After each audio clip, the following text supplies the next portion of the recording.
Hey guys, welcome back to Resistance Chicks. We're your hosts, Leah and Michelle. Today is the 20th of September. It's a Friday. It's just slightly after 6 p.m. where we go live every week with a weekly roundup. And I have to tell you, not only have I missed you guys this week, even though I did do a Bible video and Patriot Gallery did, I think, 2 shows. You guys have a lot to catch up on.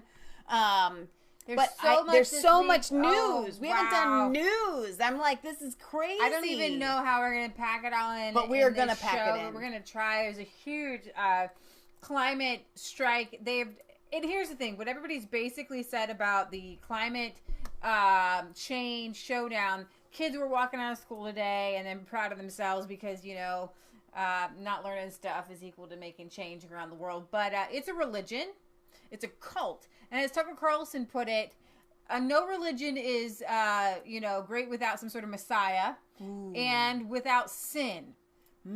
Okay? That's good. So we're all sinners, but they don't actually tell us what sin we're guilty of because, according to them, nothing that we do at an individual level is really ever going to be enough. Yeah. We need as the economist puts it, has to be forced change from the government down. It has to be. Anything outside of that's not enough. Says climate change activism and socialism are inseparable. AOC's deal was never meant to battle climate change. It was meant to usher in socialism. This is the demonic way of bringing about a new communist regime change, you could say. The workers' movement of the Soviet Republic, or whatever you want to call it, never got the foothold that it wanted to here in America. Right. So what they have done is rather than go for the working class average American, they've decided in their little circles to pull together everybody on the outskirts, every minority, every sexual deviation from the norm. And they're going to use them. Yeah. They're using them. They're using them. Well, and the fact that they are being used, it's sad. Oh, we're not on. Let me turn this on. It's really sad to me that these people don't understand they're just pawns. They're just puppets. And when they are done with you, you're disposable. That's what they've done to the working class America. Because I have a video I'm going to show you where even CNN went into northern rural Minnesota.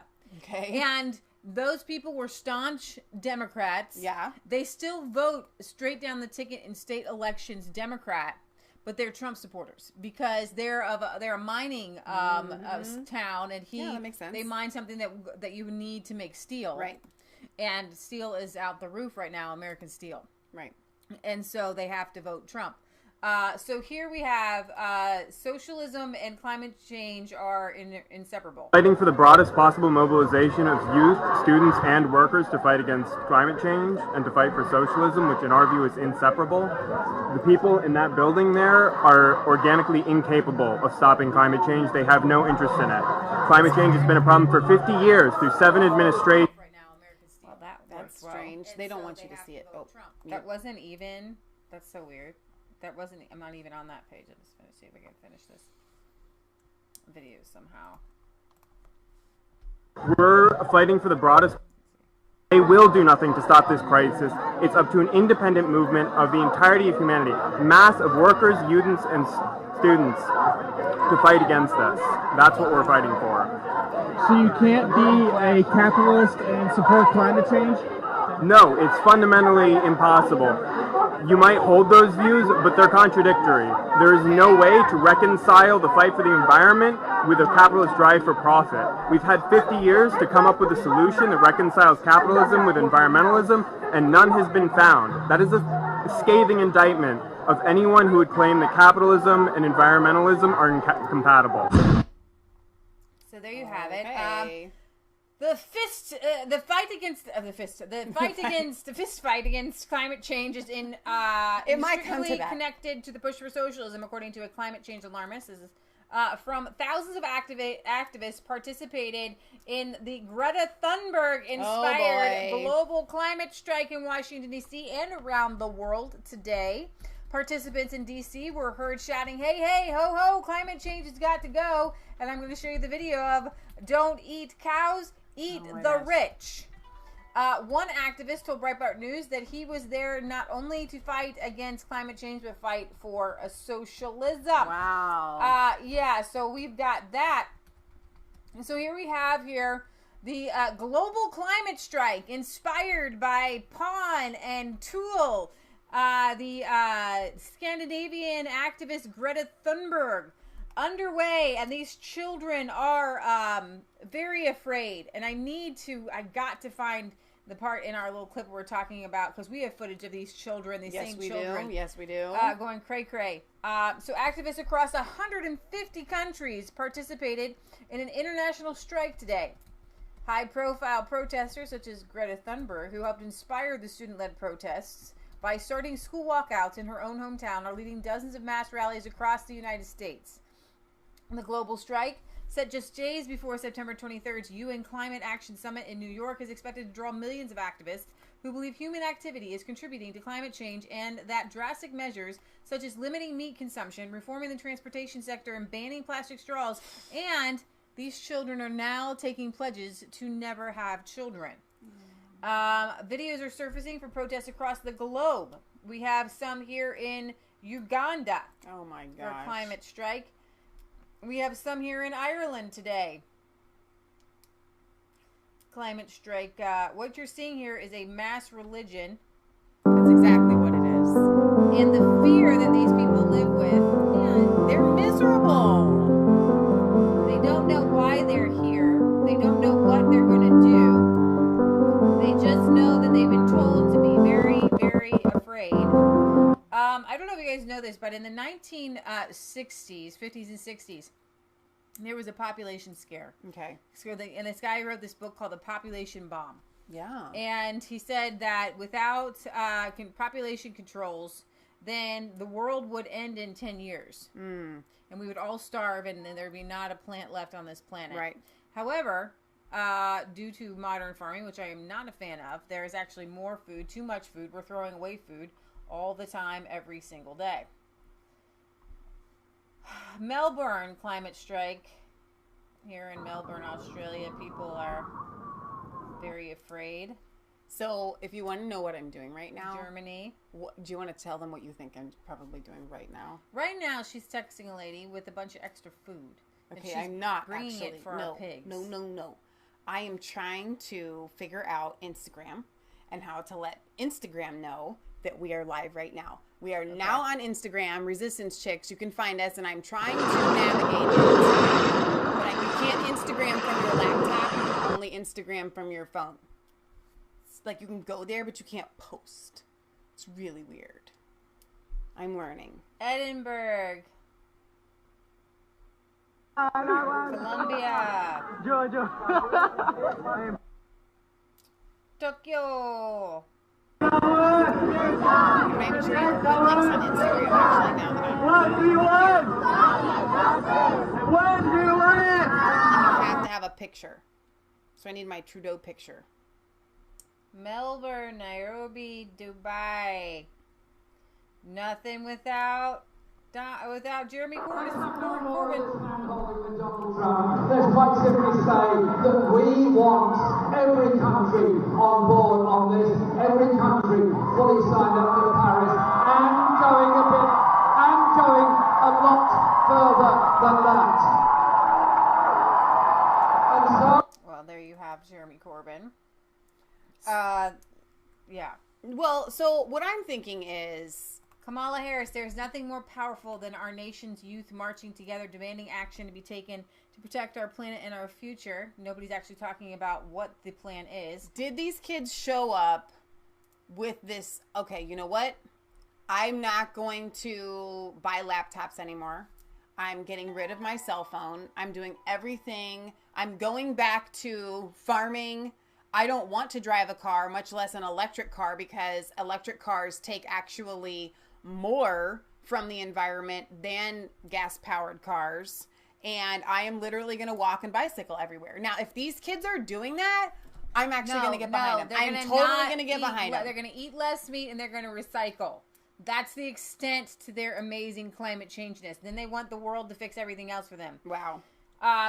Bernie Sanders says the young people have already demonstrated they can take on powerful fossil fuel companies. Blah blah blah. Okay, here's all the president people. This Instagram thing is definitely challenging. It's going to take some learning to get used to. So here's where this all comes down to. Okay. The Economist magazine, which we know is the globalist, plan that they let out to like the little people. Yeah. They let you know what they're going to do right. in the Economist magazine. The Economist calls for complete overhaul of economy to fight climate change. The Economist magazine has devoted an entire weekly issue to the climate crisis, calling for all encompassing measures to curb global warming, because the processes that force climate change are built into the foundations of the world economy and of geopolitics. And the measures to check climate change have to be similarly wide-ranging and all-encompassing. To decarbonize an economy is not a simple subtraction. It requires a near-complete overhaul. To justify an entire issue dedicated to climate, Mitten Bedos states that the topic of climate now touches on every aspect of the news. We have found that whether it is in the democratic politics or Russian dreams of opening an Arctic Sea passage, climate now touches on everything we write about. To illustrate this, we decided to weave articles into the climate crisis and what can be done into all parts. So here we have what they don't tell you about climate change, in the line of fire, how to live with climate change, stopping climate change. Candidates are tripping over themselves to convey their plans, ambition. Joe Biden's $1.7 trillion proposal, Bernie Sanders $16.3 trillion. You guys, we're $20 trillion in debt, and Bernie Sanders wants an extra $16 trillion. So then we want, see, here's what they want. Ready? Mo money. Harris, Buttigieg, and Castro all support a carbon tax, which economists like for its ability to spur low emissions across the economy. It's not exactly how this works. So, the latest. The youth feel they're doing adults' job on climate. Thousands of protesters. Let's see, one 15-year-old said, our earth is dying, and if we don't do something about it, we die. Many of the young protesters spoke bitterly about the inability of their parents' generation to seriously confront the growing climate change threat. So let me go ahead and bring up some of these videos I have for you. Here's one young woman who says she feels visceral anxiety every day. Oh, yeah, I saw studying that. Environmental biology. I'm 19 years old, and like so many people my age, I feel really visceral anxiety about climate change every day. And today, as we speak, millions of young people all around the world are taking to the streets and going on strike to demand climate action because we feel this incredible urgency.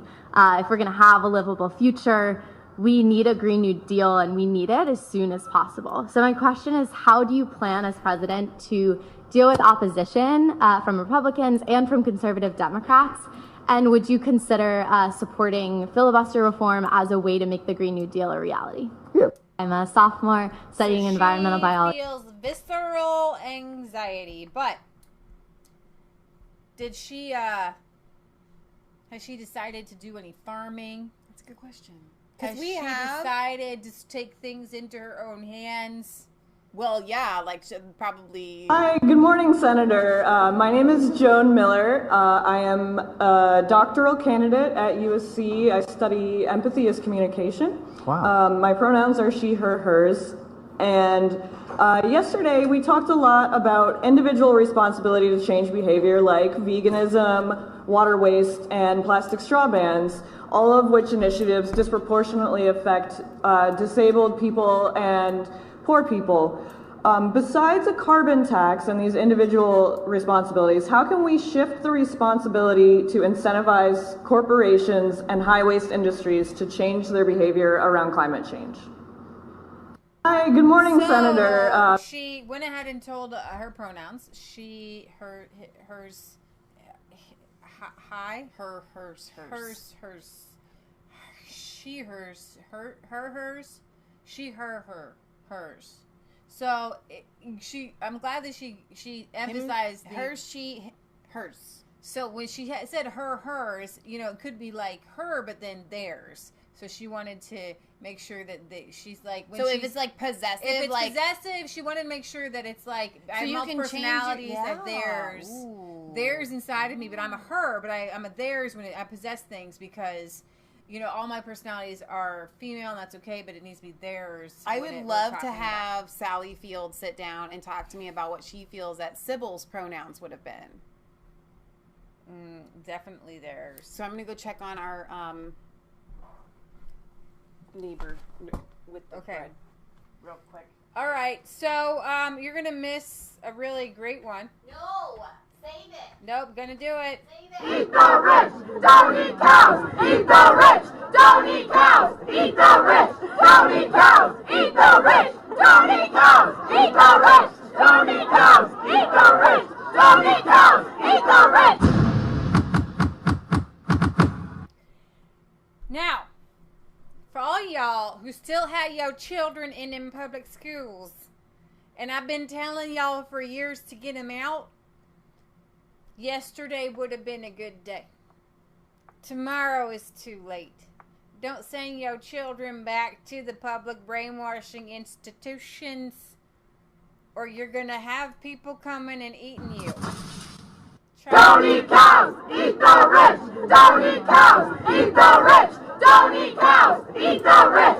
Don't eat cows, eat the rich. Don't eat cows, eat the rich. Don't eat cows, eat the rich. Can I tell you something? Them children look like them parents are rich. And that's exactly what they're talking about. Thanksgiving dinner is going to be soy, and their parents on the table. And that's what I'm talking about. I'll play that again for Michelle when she comes back because she's going to want to know that they just really want to eat the rich. Here's Tucky. Checker Carlson calling out some hypocrisy here on this climate nonsense. New religion of the left. They're not even calling it. Well, in just about every way, climate activism is the new religion of the left. They're not even calling it science anymore. They're not even pretending. They have sins, using a plastic straw, eating steak. There are dietary rules. Eat crickets. And what's a religion without strange vows? One environmental movement calling itself No Future, No Children is getting teenage climate activists to vow not to reproduce, because that's healthy. That's not weird or anything. That activists say a warming world is not one they want children to live in, so don't have them. Robbie Suave is the author of Panic Attack, Young Radicals in the Age of Trump, and he joined... So I'm going to read this from Maya. At least the old-time tree huggers were planting trees. These new ones are just lazy. And you just hit the nail on the head. Why in the world are these kids going out there wasting a day? Here's the thing. If they really believed in some crazy climate change, they would take their day and their climate strike, and they would each plant 20 trees, and they would go and they would water those trees. They'd plant, if they really meant something, every single school in this country would be filled with fruit trees, and they would bring mulch in from people cutting down trees to mulch that area, keep it nice and moist. Part of your economics class would be to grow your own food. Part of your history class would be to go out there and grow your own food, because they're saying that climate is in every single subject, right? Mathematics could be about growing your own food. Let's see here. Chickens want people to eat cows, and cows want people to eat chickens, and pigs want people to eat chicken and cows. Thank you, Dale Jones, for that. That's nice. Let's see. These people are so boring. Alarming how many young people have severe anxiety. You're absolutely right. Regulations equal profit, says Wicked Psyched. A carbon tax, and none of it will go to helping the environment. There you go. Ding, ding, ding. You get the prize for the day. Thank you, Electric Eye. Talking about real climate change solutions, and we don't even go on climate change because the climate has been changing, okay? I say this every time, and I keep saying this. We had an ice age. The planet has been warming since our last ice age. So we can't really take temperatures as a gauge. But what we can is with our eyes, we can look at the pollution everywhere we go. We can look and see that children, all of us have plastics within our bodies. There is something wrong with having this much plastic and having it inside of our bodies. Yes, you are right about that. But people are not willing to change the way they live. They just want to feel good, and the carbon taxes are what makes them feel good. Let's see. And then Rednecks has a 76 Blazer gas guzzler.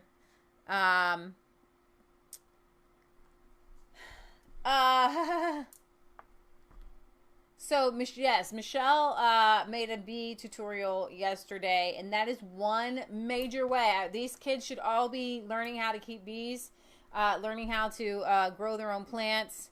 You guys are right. Okay, so here, back over here. Points us tonight. I'm not sure that, like, since the Shakers of northern New England, there has been a religious movement against having children. It's been a long time. The Shakers didn't believe in getting married or having kids, and of course they did what? They died off, but not before making some of the most beautiful furniture. So, here's an upside.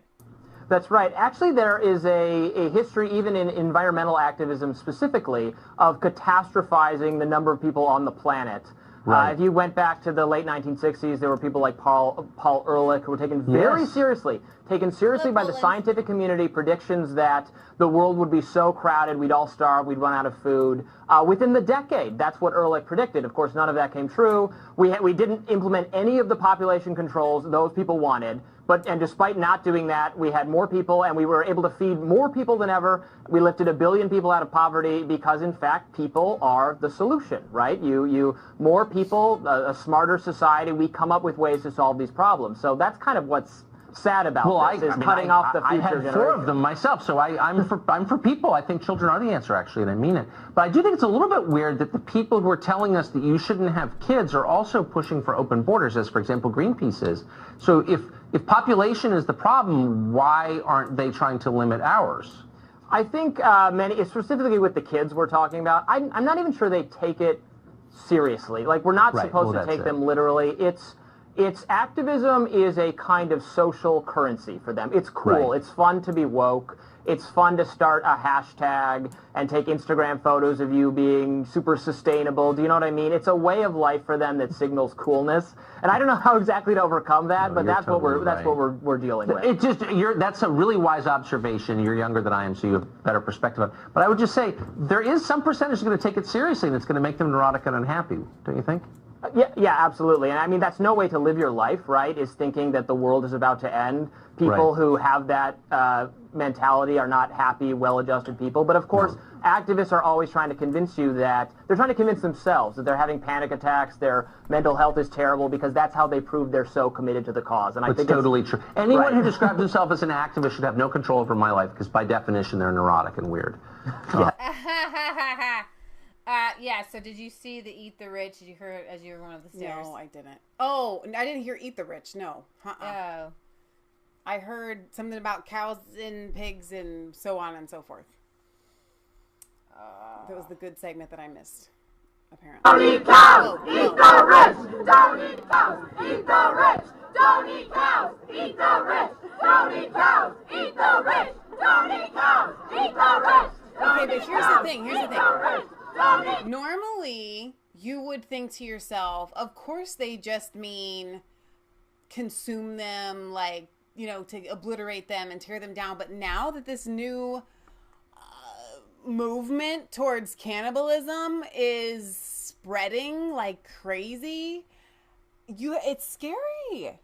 It's terrifying. And I told the viewers while you were away that those children obviously come from rich families. You can just tell. I know. And so Thanksgiving will be a plate full of soy and then your mama and daddy on a table. No, Grandma, because she's the oldest and she'll pull from the system.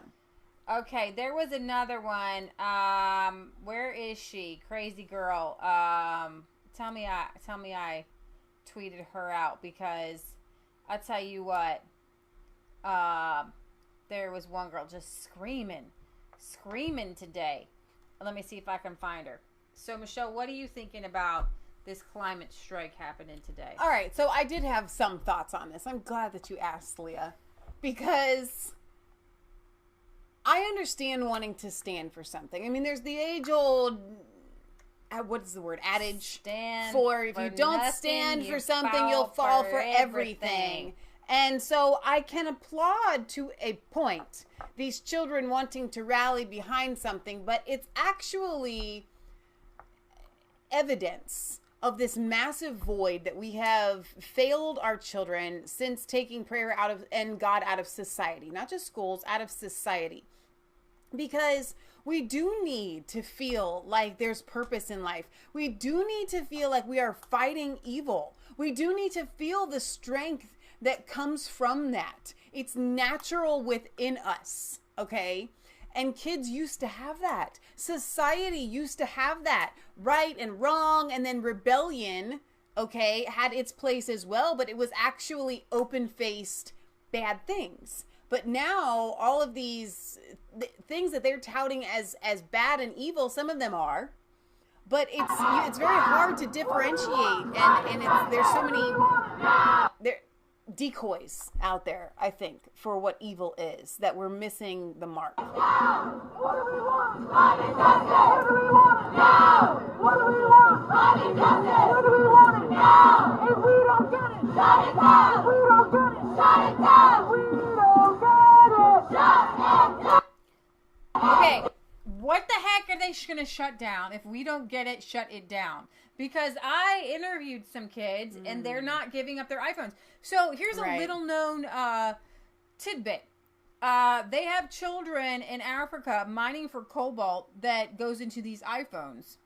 And these children, and it's a lot of the little tiny intricate things that go into our smartphones are not sustainable whatsoever. Right. And they are polluting the environment to a great extent. Right. And these kids are filming. And using limited resources like palladium and other precious metals and so on and so forth. Right. Silver, gold.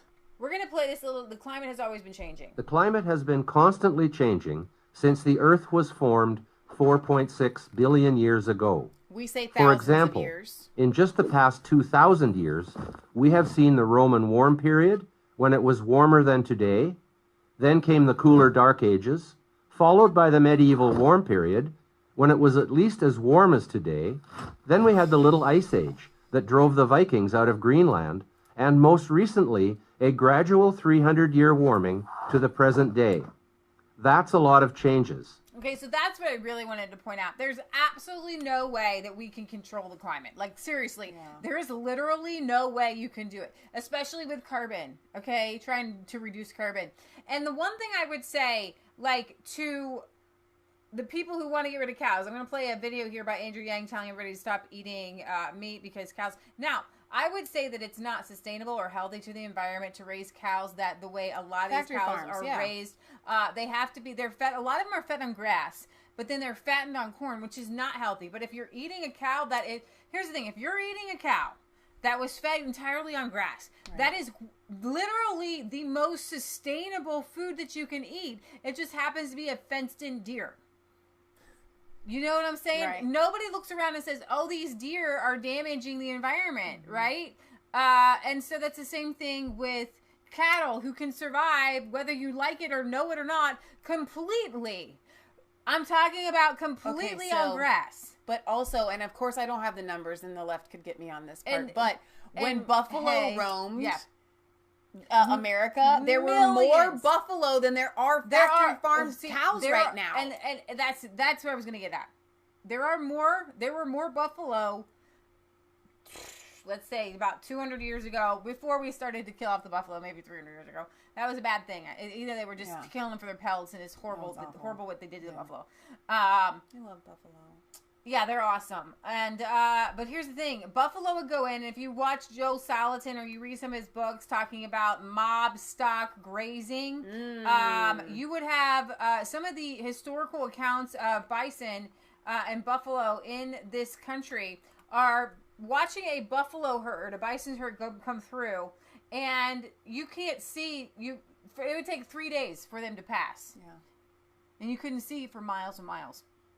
3 miles long. That's ridiculous. And they would mob stock graze is what they did. And they would just eat the grass as they go, stomp it down, totally destroy it. But in doing so, they were building up the soil, regenerating the soil, breaking up a lot of seed heads.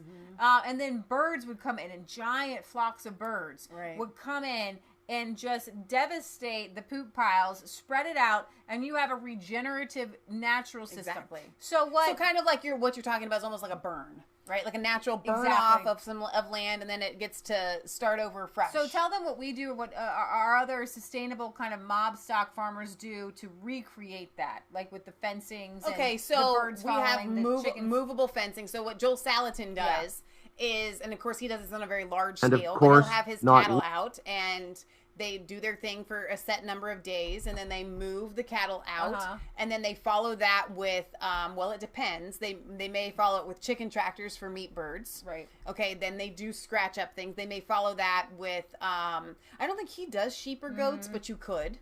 Right. Okay, and goats are ideal because they will eat the weeds that the cows don't eat, and then you follow it like with the chickens or like rabbit tractors or whatever. Right. And they're like a natural manure spreader, and that's how we replicate. Like, so we do it with our meat birds here on our God's little acre, on what little plot of land that we have been given by the Lord, and it makes you feel good. You can see the natural, like our chickens go and they devastate the grass, almost all but devastate it, and all we have to do is throw down some cheap seed, and we've now had, them manurify. Right. A nutrient-dense soil, help build up our soil, which we need because we do have erosion problems and so forth. So it's all around a great thing. This screaming child that I watched. We'll see if I can. Boss Taurus says, like the scene from Dances with the Wolves. Yes. Electric Eye says, Buffalo gal, won't you come out tonight? Won't you come out tonight? Won't you come out tonight? Redneck says, the earth takes care of itself. Oh my word. Breeding kills earth. Wow. Oh my god.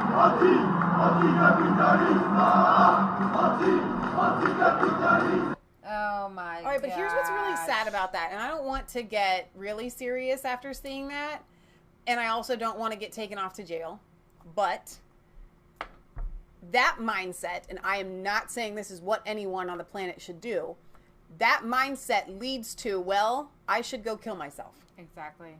Because how can you say breeding kills the earth and you have a right to remain living?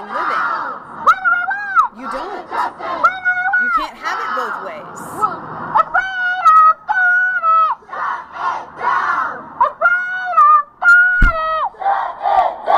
So this is total brainwashing of kids. Like, this is a sick scene that I'm watching right now. And that's what I keep thinking, actually. Do you know that the Bible says, train up a child in the way that they should go, and when they are old, they won't depart from it? And you know what? God makes children impressionable on purpose. It's a good thing that they are impressionable, okay? Yeah.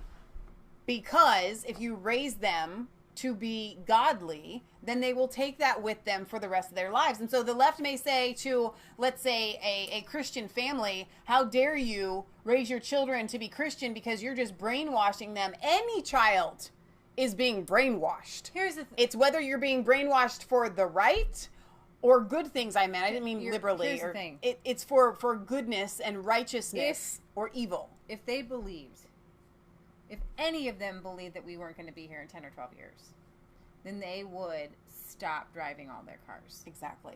There would be no buses because you would homeschool. Right. Busing children. You would start doing every single thing locally. I can understand why kids would climate strike because those diesel buses put off more pollution. Well, but let's take this even farther. Like, so today we have a friend that we're trying to bake something for and send in the mail, and she can't have white sugar right now. And so I needed to buy some other alternate to sugars. I bought some stevia and I bought, coconut sugar or something like that. And I'm thinking to myself, okay, stevia can be grown locally, but to get this big giant bag that I bought of it for like $4, it was like $6. It requires it to be grown someplace else and then processed, packaged, and shipped to me. And so the unfortunate part about all of these children is that these ideals of veganism and so on and so forth that they are all brainwashed into, to stop eating meat and whatnot, none of it can be done locally except for vegetables. Okay. But in season. And then that has to be in season. And if they're canning, then they're using jars that have to be made. So every single thing that these kids want to do that is super duper health nut or organic requires for them to have a massive, not just carbon footprint, but just wasteful of the earth footprint. They don't know how to function. And actually, if they were to learn the proper way to take care of the earth, it would require meat eating. Yes. Okay? And they can't go that far. It would also require them to get rid of technology. It would require for them to get rid of cars, to do things locally, to get horses and buggies. All of these things would require that. There are many things that we can do to save and help the environment. I am all about the environment is being hurt. Animals are being hurt. Things are being hurt. But they don't actually care about that. And that's the sick twist of it. There's a millennial generation in their 20s who started to recognize the factory farms were bad. And you know what they did? They and a lot of our friends decided, I'm going to just start farming. Right. That's what I have to do. After watching Food Inc. I need to start farming. I need to start growing my own. And many of our young friends in their 20s, the millennials, they're making their own bread. They're trying to buy raw milk. They're trying to do things that if we all did them would heal the planet, especially if we did it on a planet-wide scale, would heal the planet overnight. Exactly. As Joel Salatin says, even if you were worried about climate or CO2, what our system does is actually pulls carbon sequestration, which pulls the carbon out of the atmosphere. Right. And remember, guys, plants. Here's the thing: if you want to get some of the excess carbon out, you plant more trees. Right. You plant more plants. We have entire sections of, let's say, the northern Africa that have been deforested. Right. Then we should put our brains together and our brawn together, and start to plant forests. These children live in subdivisions that have been totally obliterated of all life. And then they have a little flower bed, and the sun beats down on these children's homes, and the air conditioning runs. And I mean, that's the thing I'm not hearing from these kids. Like, Mom, Dad, we have to stop using the air conditioner. Right. Like, in all honesty, if they were doing that, I might take them more seriously, and I might respect them more. When I was a kid, we didn't have air conditioning in schools. We didn't have air conditioning until I got into high school. These kids in their public school system have massive big screen televisions. Yeah. They all have their iPads. They don't know how to write cursive. They don't use pen and paper anymore. They don't use pencils. And so, when people on the right say, hey, could we go back to like everybody has a slate? Now that's renewable. Yeah. Chalk. Right. I mean, seriously, these kids, and those kinds of things actually aren't going to save them. You can have paper. Paper is very renewable.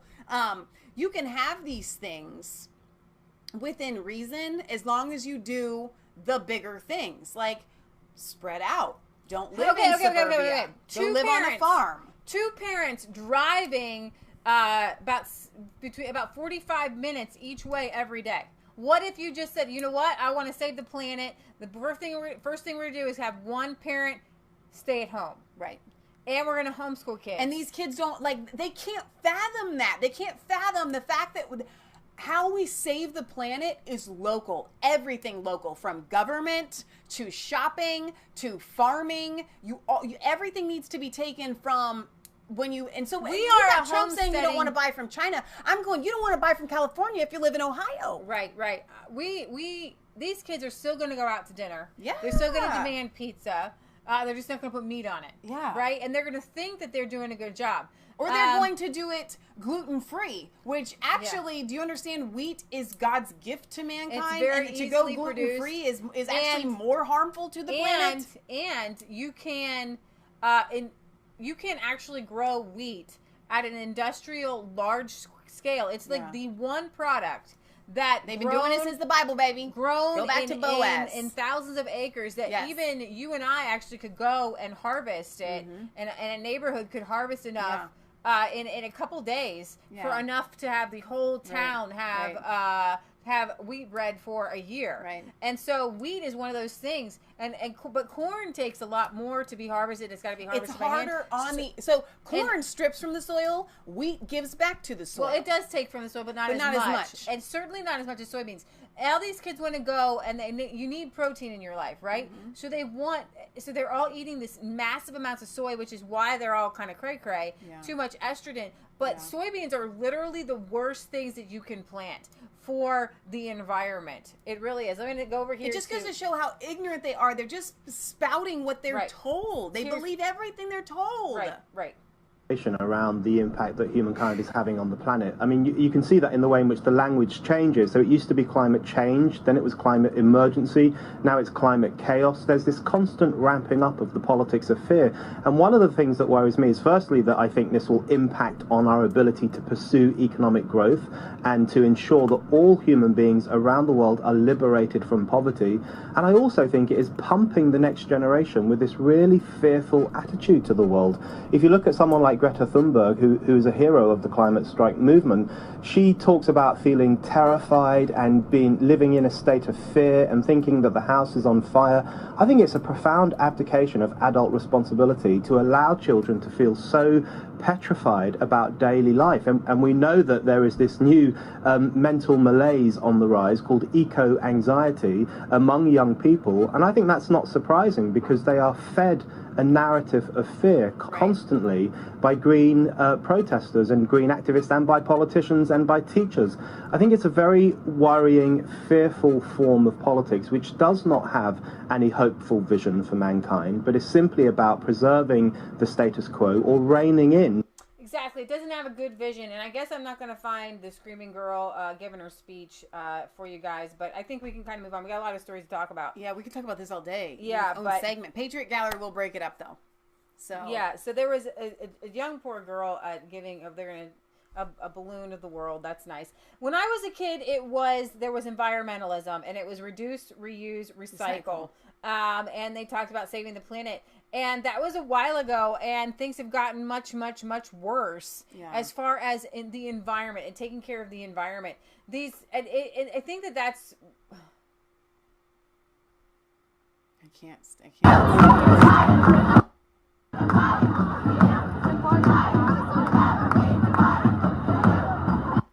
You guys, you know, when Thomas Jefferson became president and he moved into the White House, he was actually governor of the public school in Washington, D.C. at the time. And I've told you guys this before. The things that they were studying there, these kids, they used the Bible for their education, and they could memorize whole books of the Bible. One student literally recite it verbatim from front to back. And the teachers would do these things as well. And there was a sense of righteousness because of the word of God has power to it. Mm-hmm. And that's why we had so many godly statesmen. Yeah. Kids were encouraged to grow up and become leaders in their country. Yeah. And they used God and they used the Bible to fight for righteousness. And that's why we have the abolition of slavery. Yeah. Because their brains were renewed and washed through godly education, because kids are impressionable. Yeah. And these kids don't understand that they are literally just being used. The thing that got me before you move on. Do we upload the full videos of us interviewing those crazy kids? Full videos? I don't know, Leah. We can get that another time. But, go ahead. Because we have so much to cover. But the thing that is heartbreaking to me is this stop breeding thing. To tell kids that to save the environment, to save the earth, you have to stop having children. There's so many red flags about this because it's innate in all of us to want to have children. Okay. Almost everyone is called by God to be fruitful and multiply. And so if you don't get a chance to do that, it is a hard thing in life. Beyond that, if you are told that you can't do something, that it is innate in you that you want to do, then that is all that you feel guilty for something natural inside of you. You know, these kids are told, however you feel, if you're a homosexual, trans, or whatever your gender is, whatever you feel inside, you need to own that and hone it. And there's nothing wrong with your feelings. Well, what if your feelings inside of you tell you, I need to have kids? Yeah. Now you're being told that you have to squash that for the greater good. Okay? Yeah. And so we have this double standard going on, and that's very confusing for kids to process when they're being told, express yourself, go with your feelings, repress yourself, squash your feelings on two different sides. And the mental instability that happens there is so dangerous. And then they have self-guilt for even being alive. This young man who we interviewed is just like these climate protesters. He told us with a straight face, and I didn't know they actually believe this, we're going to die in 12 years. And then we had a conversation with him afterwards. That scrub the air and scrub the smoke and put out oxygen. We're not against that. And then take and make more electric cars and not have them 10 times more powerful. Did you know that it takes expensive? It takes the same thing to make a lot of electricity is made. And that electric cars aren't saving the planet, and they aren't committing less CO2 because the CO2 it takes to make an electric car offsets the CO2 that an electric car doesn't put out. The CO2 problem. So what about going back to horses and buggies? Would you be okay with that? They wouldn't be. Would you give up your iPhone? Would you give up your iPhone to save yourself for 12 years? You're going to die in 12 years, so if you give up your iPhone and we give up all these wonderful things, then we can save ourselves. It's not going to happen. We won't be giving up our things because nobody will. So it's kind of like we're darned if we do, darned if we don't. But so I guess it's not.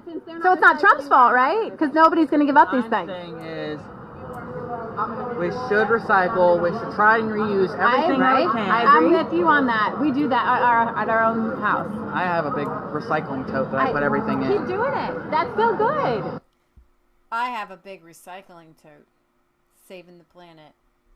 But things like as many cars that we have on the road, like semi-trucks, airplanes, things like that. Right, but if you don't farm your own food, then the semi-trucks have to be there in order to get the food to the grocery store where you go and buy it. Land is not able to be farmed on because it is not reliable enough. We have an acre, and we grow almost all of our own food on our... I don't even know where he gets this idea that some land is not able to be farmed. He's never probably grown anything a day in his life.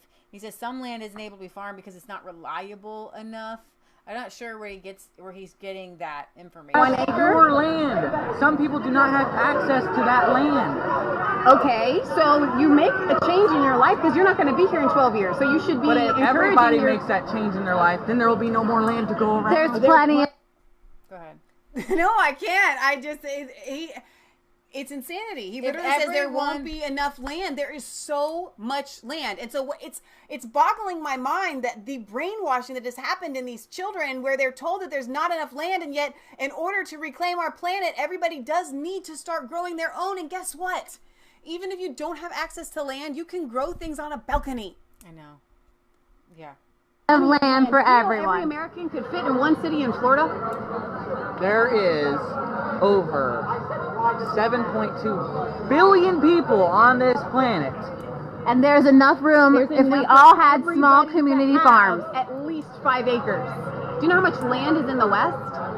Did you know our government has not unleashed about 80% of the West could be opened up, but it's federal? But it's already owned. By the federal government. Did you know that it's illegal by the Constitution for the federal government to own land, and so they shouldn't even own it? Yeah, but that was their choice. That was the government's choice? Yeah, that was the government's choice. The government does what it wants to. Listen, Did you know the government's supposed to be us? Okay. The people? I am so glad that you talked to us. I want you to keep farming, and I want you to have a good life, but I want you to think about the fact that you have an iPhone and all these things because of CO2. We're willing to give that up and go back to porta potties, man. That's what our channel's about. But you guys, who we're a homesteading, aren't willing to give in. We're a pro-Trump homesteading. Things like that, then we're gonna go back to the Stone Age, and then we'll have to restart all over again. The Stone Age, it's actually a pretty nice life to homestead and live off the grid. Have the medicines that have saved many of lives. And that are also killing people too, like vaccines. Please tell me you're not one of those people that are. Oh, that's us. We are, because we have friends who have had vaccine damage on their kids. We've seen the proof. It's not efficient. So no, we can't go into the vaccine argument, Leah. That's totally beyond what we're trying to do. But that's why I wanted to show you guys that these kids, wherever you actually give them a real solution, they say, well, we can't do that. Right. We can't do that. We can't do that. Well, and what you missed was one part where he says, but I don't want to. What if you don't want to do it? Right. It's like, okay, so what if people don't want to give up their things that you're trying to tell them to give up? Right. Right? If you need to be able to put your money where your mouth is, and these kids, it just goes to prove that they aren't given all of the information. It's like I go back to David Barton talking about how kids used to be taught education from a standpoint where they could debate both sides of an argument, and it teaches them to think and to process what makes this side of the argument right. I could argue his side better than he can, even if I don't believe it, because I understand the processes of it. And that's the scary part, that these kids have no idea what they're saying or doing. Are you guys ready for a commercial break? We are ready for a commercial break. Let's break it down. So this just happened in Woodfield. It looks like in Chicago, a suburb of Chicago. Some guy decided that he was going to drive his SUV through a mall. I thought we were going to start off. Yo, this is not happening right now. What the fuck? Okay, bad language. What the fuck? Why do we need this? Well, you can kind of hear the people and the tires screeching. Okay, but what was the point though? Did we know why? We know he's in custody. That's it. Yeah, well, here's the thing. Beto wants to take your guns. And I say... Is this in Texas? No. It's in Chicago. Okay. Yeah, we could mute it. It's not really worth it. So, where did it go? Okay, so, police respond to Woodfield Mall in Schaumburg. Minor injuries reported. One person is in custody after an SUV crashed into a Sears. What's playing, Michelle? The comfort of a Casper mattress works for every kind of... It's an ad here. That's nice. I'm going to turn this down here so it can go like that. So we're in Illinois. We're in Illinois. And, so here we have... Watch Judy Sue and Rob Elgas on ABC 7 Eyewitness News at 4. And Rob. Alan, the man being questioned by police at this hour, will turn 23 years old next month, has some kind of health condition, according to his father, a condition that the father says requires medicine. The man in custody is from northwest suburban Palatine, just north of Woodfield Mall. Schaumburg police calling him a subject of their investigation, not a suspect. He's now being questioned at their police headquarters.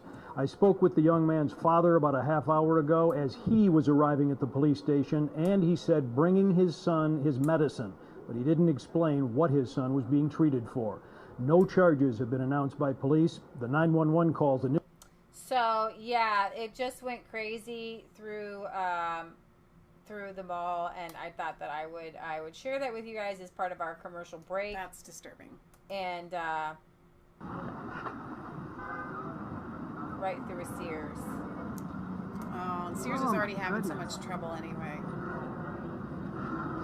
And, okay, so it is worth obviously noting that this happened. He went all the way straight through, through the mall. Only because we've already had actual terror attacks with people with vehicles. So I would imagine if you're in that situation, you would be thinking terror attack. I don't think that you would be thinking this is just a mentally deranged person driving through the mall that needs medicine. So one of the reasons I really shared that is because that vehicles are weapons. Yes, they are. And Beto O'Rourke is still running for president. Bill de Blasio dropped out today, mayor of New York, and so good for him. But he's got to take one for the O'Rourke team. wants to take all of your weapons away because he says that they're dangerous. Well, a vehicle can kill a lot of people. Yes. Okay. Now, after this woman, you're going to see this woman, she confronted Beto on taking away weapons, and she did a fantastic job. Beto tweeted it out. This is Beto who says, a woman in, I guess, Colorado told me, heck no, she won't give back her AR-15. I listened, but by her logic, why shouldn't you be allowed to have a bazooka or a tank? These are the conversations Congress shouldn't be afraid of, because we're going to end this epidemic. We need to have them. Now, if he's serious about ending lives that shouldn't be taken, then he would take away his own license. And he would take away cars from people because 40,000 people are died every year. Are killed every year. They die. Over 2 million accidents in America alone every single year. It's ridiculous. Beto O'Rourke was arrested because he took his driving privileges and he drove drunk. Yep. And then he tried to flee the scene of an accident. And he also was arrested for burglary. Burglary, not armed burglary, but I was about to say armed. I corrected myself. Yeah. So listen to what she has to say. She is on fire. Was one of the gun-owning Americans that heard your speech and heard what you had to say regarding, hell yes, we're going to take your AR-15s and your AR. Let's be respectful. Let's be respectful. Well, I am here to say hell no, you're not. So, with that, I would like to know how you intend to legislate evil, to legislate the hearts of men, and leave American citizens like myself, American mothers. I have 4 children. I'm 5'0", 100 pounds. Cannot really defend myself with a fist. It's okay. Please let's allow her to finish. I don't have my AR-15 today. I have my Glock. There's this presumption that we are just, I guess, inherently evil. Because you ask how... Okay, he didn't... That's not... ...million guns. Or drive a tank... He didn't let her finish. He tweeted out the one... I'm trying to find the whole clip, but I can't find the whole clip. Probably because they're only putting out the one that Beto once tweeted. Yeah. But, okay, just to start out, I mean, she makes such a great point that bad guys are going to do bad things, regardless of what weapon they have. And bad guys are going to get weapons regardless of whether you take them away from responsible gun owners. Okay? Yeah. Now, the guy next to her said, well, what do you need with an AR-15? Well, I'll tell you, when it comes to the choice of weapon, okay, so let's say she's a 100-pound woman and they say, well, you could get away with, something really small, like a 22. Why can't you just defend yourself with a 22? Well, I literally have nightmares sometimes of people coming into my house and all I can find is the 22. And I'm literally just like shooting this person over and over and over again and they won't drop because 22s like don't do a lot of damage. Yeah. And so it doesn't matter what your weapon of choice is, because with Beto tweeting out said, well, why not a bazooka or why not a tank? Well, AR-15s require your finger to pull the trigger, okay? Yeah. Now, a tank is a bomb. If you're equating an AR-15 to something that can literally explode a cannon, I mean, that's ridiculous. What Beto does with that argument is he takes sanity out of the argument. She literally said, I'm 100 pounds, I have 3 kids. 4 kids. And I need to protect my family. Right. By her logic, why shouldn't you have a bazooka or a cannon? Hello? I think I found it. That does that. We all have stories. Excuse me. Let's allow her to finish, please. We can all have these stories. We all have the experiences. I was living in Aurora during Columbine. I had just recently moved when the Aurora shootings happened, yet I have very close ties here. Yet all of those people were there defenseless. They had no way to defend themselves against a crazed shooter. So I want to know how you intend to legislate the hearts of men and leave American citizens like myself, American mothers. I have 4 children. I'm 5'0", 100 pounds. Cannot really defend myself with a fist. It's okay. Please allow her to finish. I don't have my AR-15 today. I have my Glock. Don't worry, sir. I have your back. Anyway, I want to know how you're going to legislate that, because a criminal by defense breaks the law. So all you're going to do is restrict law-abiding citizens like myself. We all know that you, sir, have a criminal history, and I understand that burglars do not like not like armed defense. It's okay. Yes, sir. Burglars do not like armed defense, yet that is a right that we have that shall not be infringed in America. Bootlicker. Good girl. Burglars don't like people to be armed. And neither do socialists or communists. Wow, I love that. She did really. I'm really proud of her, because to get up in that kind of scenario where everyone is against you and to say what she said. Now, I have to hand it to Beto for letting her finish. Mm-hmm. I mean, I think really though the reason why he did is because he figured the longer she talks, the more he could figure out what his answer was going to be. You know what I mean? That's true. Here we have Andrew Yang, and I like what Jesse Kelly here says. People on the right have enjoyed flirting with Yang and Tulsi because Yang seems cool and Tulsi is hot. But because the right actually wants a sane Democrat Party, so we have choices. But it's all a mirage. Tulsi and Yang are radical socialists too, and I do. Madison Dyer. I'm a sophomore at Georgetown studying healthcare management. And my question was, realistically, the only way to curb expansion and reduce the environmental impact of the cattle industry is to reduce demand. What policy adjustments would you make to reduce this demand? I'm glad you asked that, because we wanted to talk about food and the rate at which agriculture, not everybody thinks about this, is a major contributor to. He fine eating his food. He got plenty of food, and you know he eating cheeseburgers. To CO2. Cattle is very energy consuming and energy expensive. And if you project forward on what we would need to do to reduce emissions, you would want to modify Americans' diets over time. Now, some of that is happening naturally through education. I do think it's difficult to regulate That's called diets. So what you would want to do, again, is you'd want those cattle producers to have to internalize the cost of emissions. Because if your cattle ends up polluting a lot, which they do just naturally, we don't hate them for it. I mean, they're just big animals.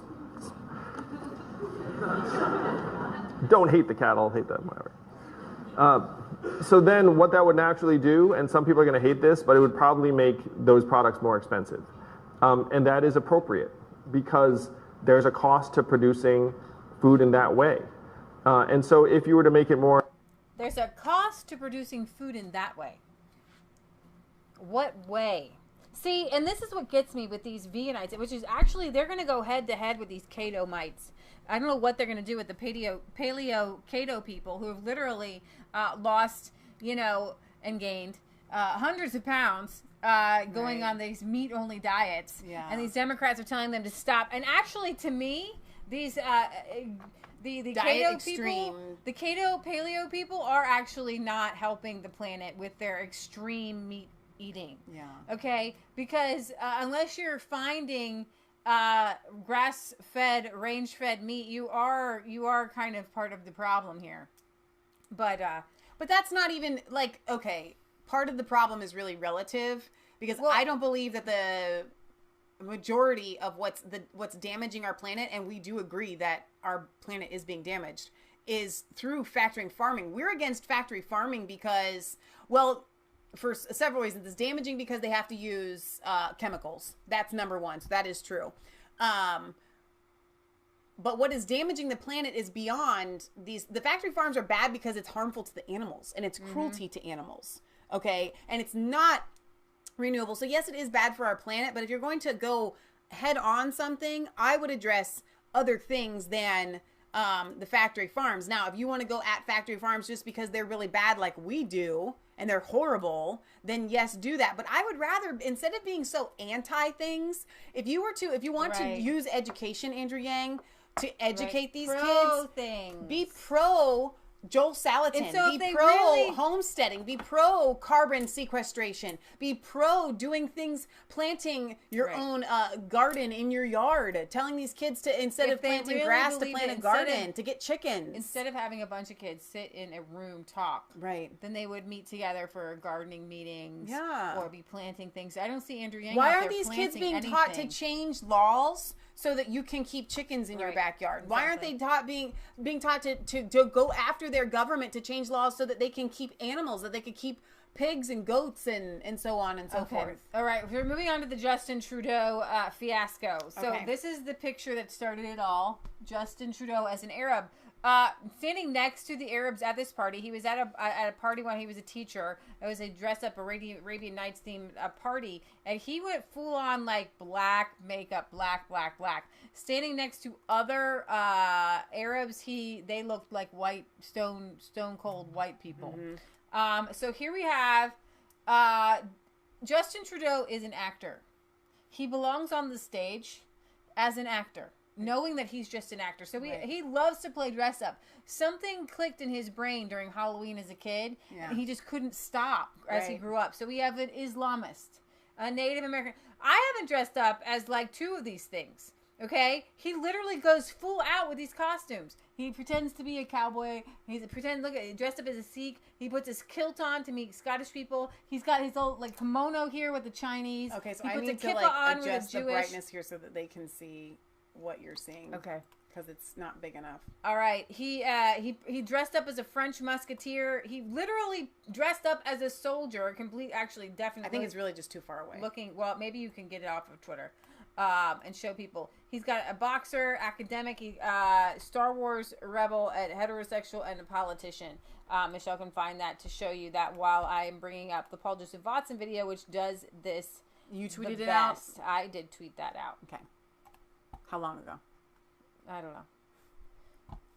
You're so helpful. Recently. Okay. So I don't know. Leah does a lot of Twittering. So I don't know how far long I need to That's okay. scroll down. I thought I brought up my Paul Joseph Watson one was up, and now I can't find it. Polly. There it is. Okay. So we're going to switch this over here so you guys can see it. There it is. Now that's better. So my favorite is the heterosexual one. Really? My favorite is the Native American because that's a big headdress that he had to get a hold of. Yeah. My second favorite is the soldier. All right, so here, are you guys ready? Wait a minute, let me make us big again. Thank you, Paul, for putting this together. Now, if you don't know what we're talking about, Justin Trudeau was caught not once, not twice, 3 times.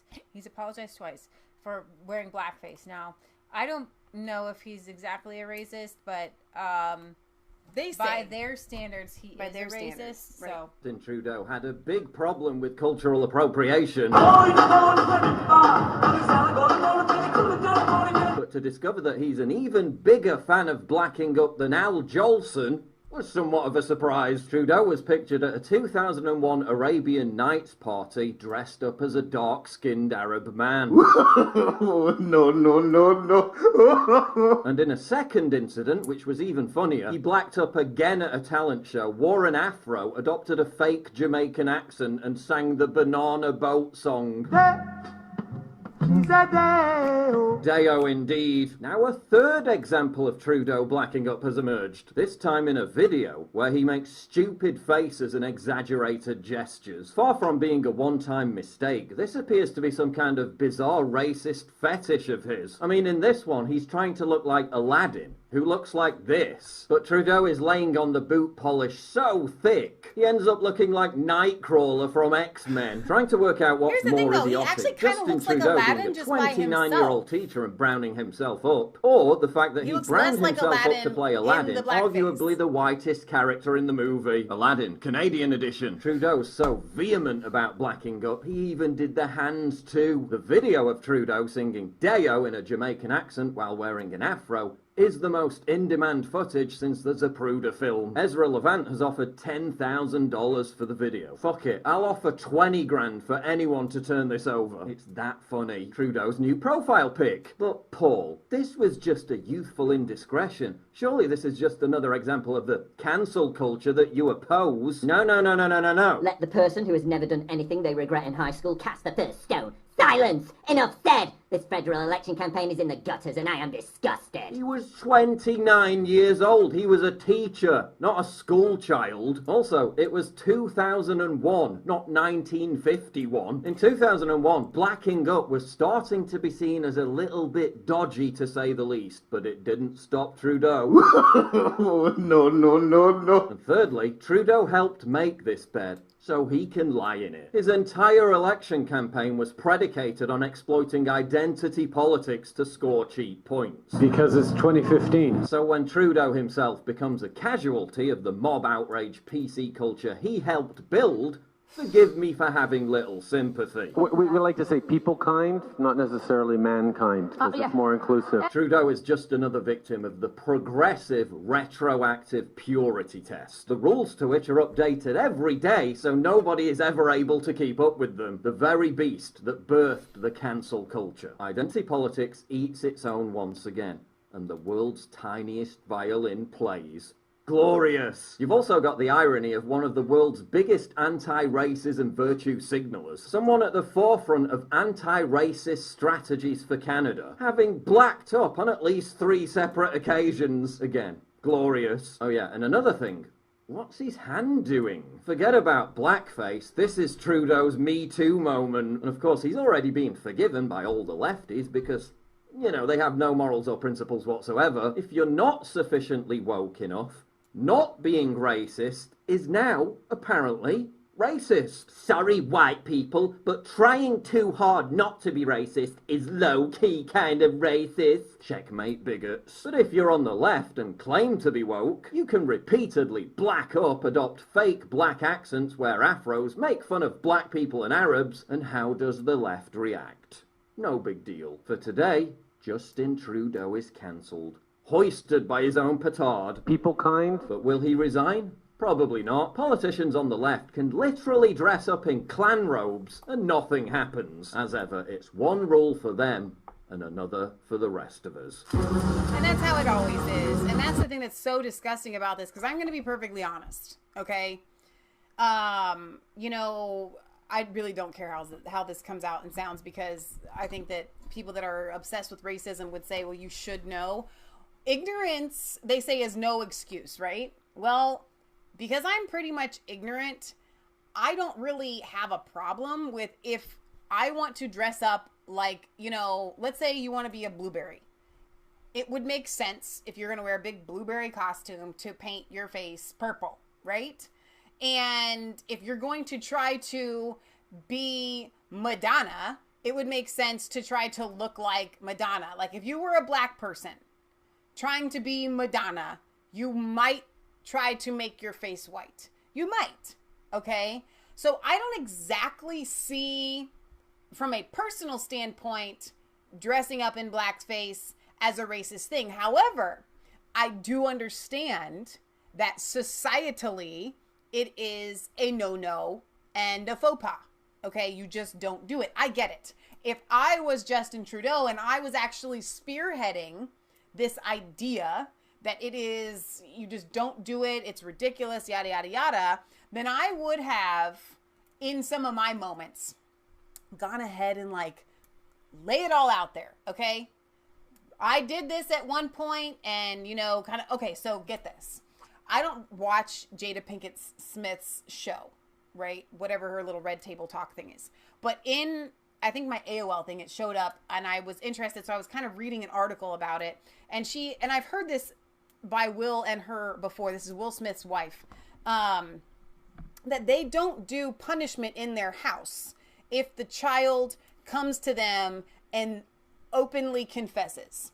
Now, she said that there will be heck to pay if they find out about whatever you did after the fact. But if you come to them, you literally, I don't agree with this as parenting, but if you come to them and you confess it, then there is no punishment. I would say there's less punishment if you come and confess it, okay? But, so with Trudeau, I think it would have been better for him, knowing that he had done this, knowing that societally it's awful, knowing that, son, it's gonna come out sometime. I would have laid it out there and like hedged it. And I think that's what Beto was trying to do with his video from that woman. I think he was trying to like, okay, let me show my side first. And I would do that as Trudeau. I would say, listen, I did this. It was so wrong. And done my liberal tears at the first, rather than being found out later and having to try to sweep it up. It just goes to show how cowardly he is. Yeah, yeah. All right, so I agree totally on that. Absolutely. He could have really played that a lot better. He could have come out and really used it to his advantage. Like, and I know because I did this and now I realize that it's wrong. What was the name of the one guy that came out with the black face that was running for Senate? I don't know. There's Ralph Northam in Virginia. He's still the governor. Is that what it was? It was somebody. It was a really big deal. Like the governor. Is Ralph that what Northam. it was? He's either the guy in the blackface or the guy in the Klan hood. Oh, I think he did both, right? He's standing next to the that's right. Yeah, so that is the guy. So when that happened, as Trudeau, I would have taken that as an opportunity then to be like, okay, you know what, mine's going to come out sometime. I ought to, you know. But I think these people are just so delirious on power that they don't think it's going to hit them. Right. All right, so let's go on to something that's actually kind of serious because we've literally spent the entire day, past couple days, everybody's talking about Justin Trudeau. But our gas prices jumped because Saudi Arabia's oil production was hit and went down. And Donald Trump tweeted out, don't worry, I'm going to, you know, let out some of the strategic oil reserves. Well, you guys know this, that Saudi Arabia is in a war with the Yemenis, with Yemen.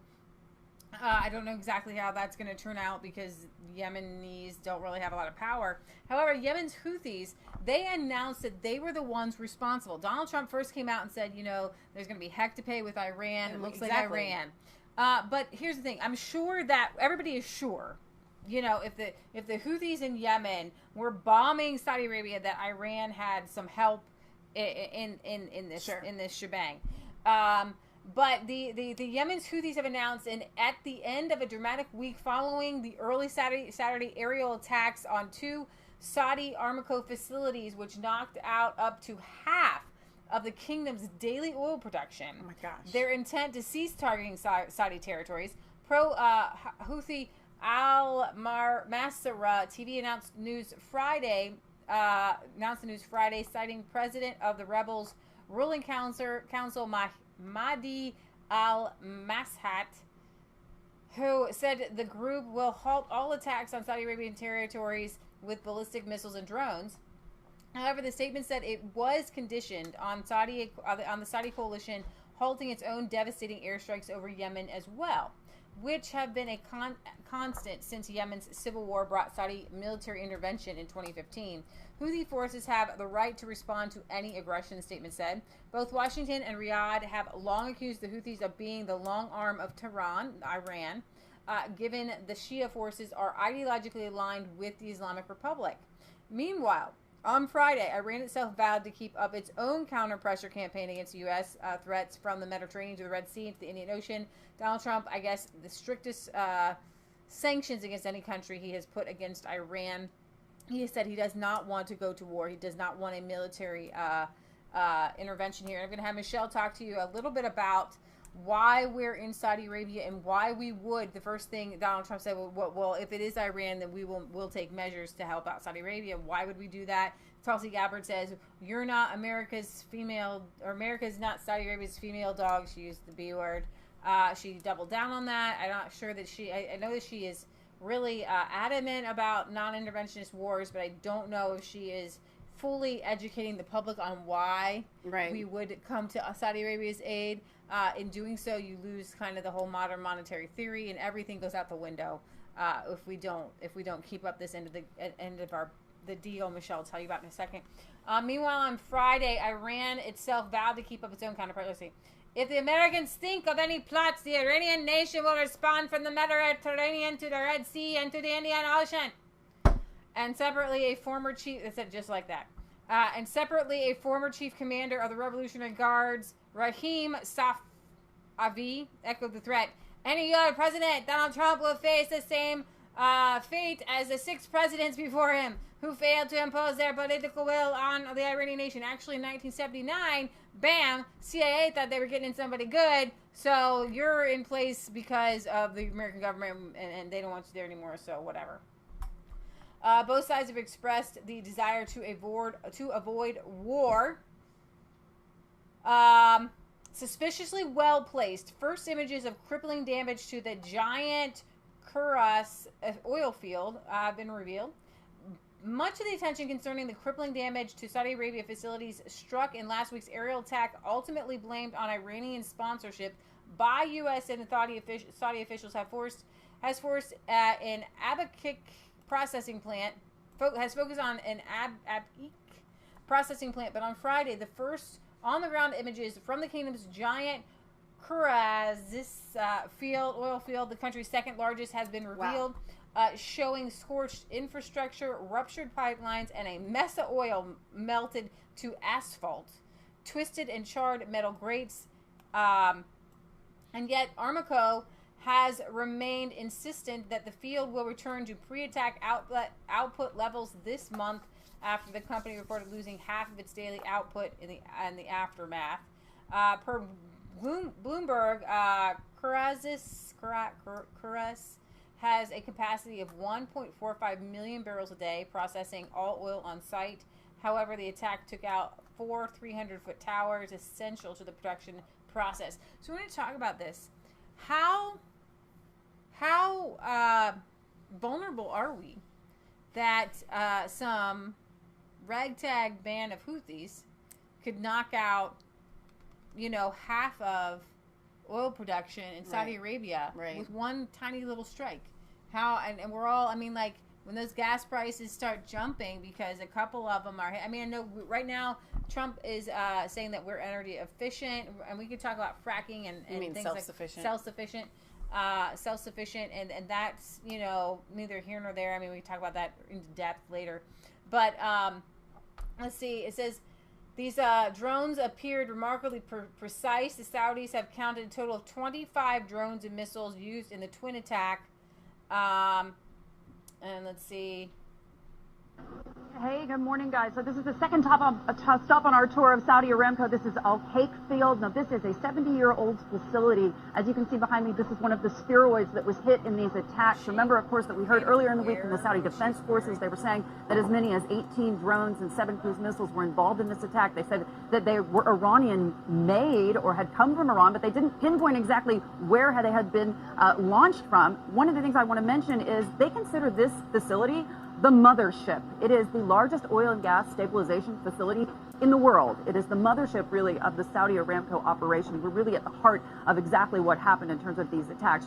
Remember, of course, a spheroid like this one, they were explaining to us in terms of the fires. If you don't get the fires that we saw after those explosions, after those terror attacks, under control within the first 15 to 20 minutes, they said that the damage that those attacks had inflicted would have basically been irreparable, and that it was just mainly due to the immediate emergency response force in terms of pointing the hoses directly at these sphericals, that they were able to get those fires to such a level that the entire facility wasn't actually destroyed. The fires themselves, after those massive explosions that we saw that video from over the weekend, those weren't completely out for at least 7 hours, but they said it was the critical ability to get at those flames in that first 15 to 20 minute period that allowed them really to be able to save so much of the infrastructure of this facility. Remember, of course, we're talking about 5.7 million barrels per day that were knocked immediately offline here. Already this facility is back up to 2 million after the weekend was complete. They had managed to get things back on track, at least enough to do that. The numbers, of course, coming from the oil minister earlier this week, completing the ability to get back to... Okay, so Michelle, tell them a little bit about why this is important to us. We often on our show talk about the petrodollar, and we probably haven't talked about what it is and why it is since 2017. I think that was one of our earliest shows that we did when we talked about it. And so why is it important now? Patriot Gallery is always talking about gold and silver and how the dollar is corrupt and so on and so forth. So I want to give you a brief history of coming off of the gold standard. Okay, first of all, they confiscated our gold. That's one thing. But the dollar bill has to be backed by something.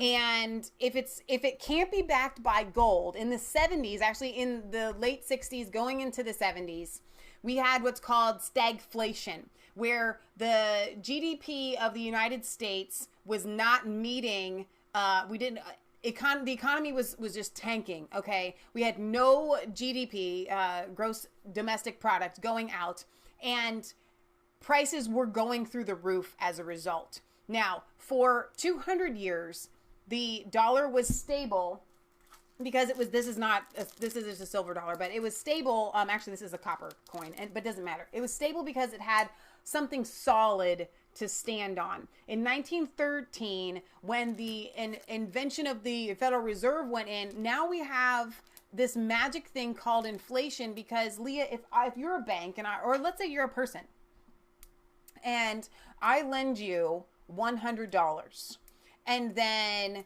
you are now allowed to write checks to people as if you had $1,000. You could literally write checks. It just legally, these banks could say, well, I have 10% of this or whatever, so I'm good for it. How are you good for it? So these banks started lending out. Now, what happens is we create a house of cards, okay, and it can crumble. Now, I want to fast forward back to the 70s. The president at the time is Nixon. And he sees this stagflation is happening. And so he does something called the Bretton Woods Agreement. It was one of the most corrupt and awful things that ever happened to the United States. We went from being on the gold standard, which actually couldn't be maintained anymore because of inflation. Inflation is non-existent when we are dealing with gold and silver, because you can't inflate this. You can't print more of it. It is what it is. It's only when you have the dollar bill representing this, even when you have it backed by this, as long as you can print more bills than what this is, you're going to have inflation. But when you use just this, then you can't have inflation, right? So we have this Bretton Woods Agreement, and what is it? In 1974, U.S. made a secret deal with the Sauds to keep selling the oil in U.S. dollars, right, and to invest a certain percent in T-bills. In return, what did they do? What did we do? Well, we gave them our promissory note of we will now be your defender. Right. And so in exchange for the Saudi Arabians only selling oil in the U.S. dollar, which means that every country that wants oil from Saudi Arabia has to convert their money into U.S. dollar. Now, the U.S. dollar has something it's backed by. It's called the petrodollar. We're no longer the gold standard. We're the petro standard. We're the oil standard. That dollar bill, that's why it's so corrupt, goes back to, okay, Saudi Arabia is only going to sell oil in the U.S. dollar, so the U.S. dollar is now king. In 2017, China started going, well, wait a minute. What about the yuan? We're actually importing most of the oil.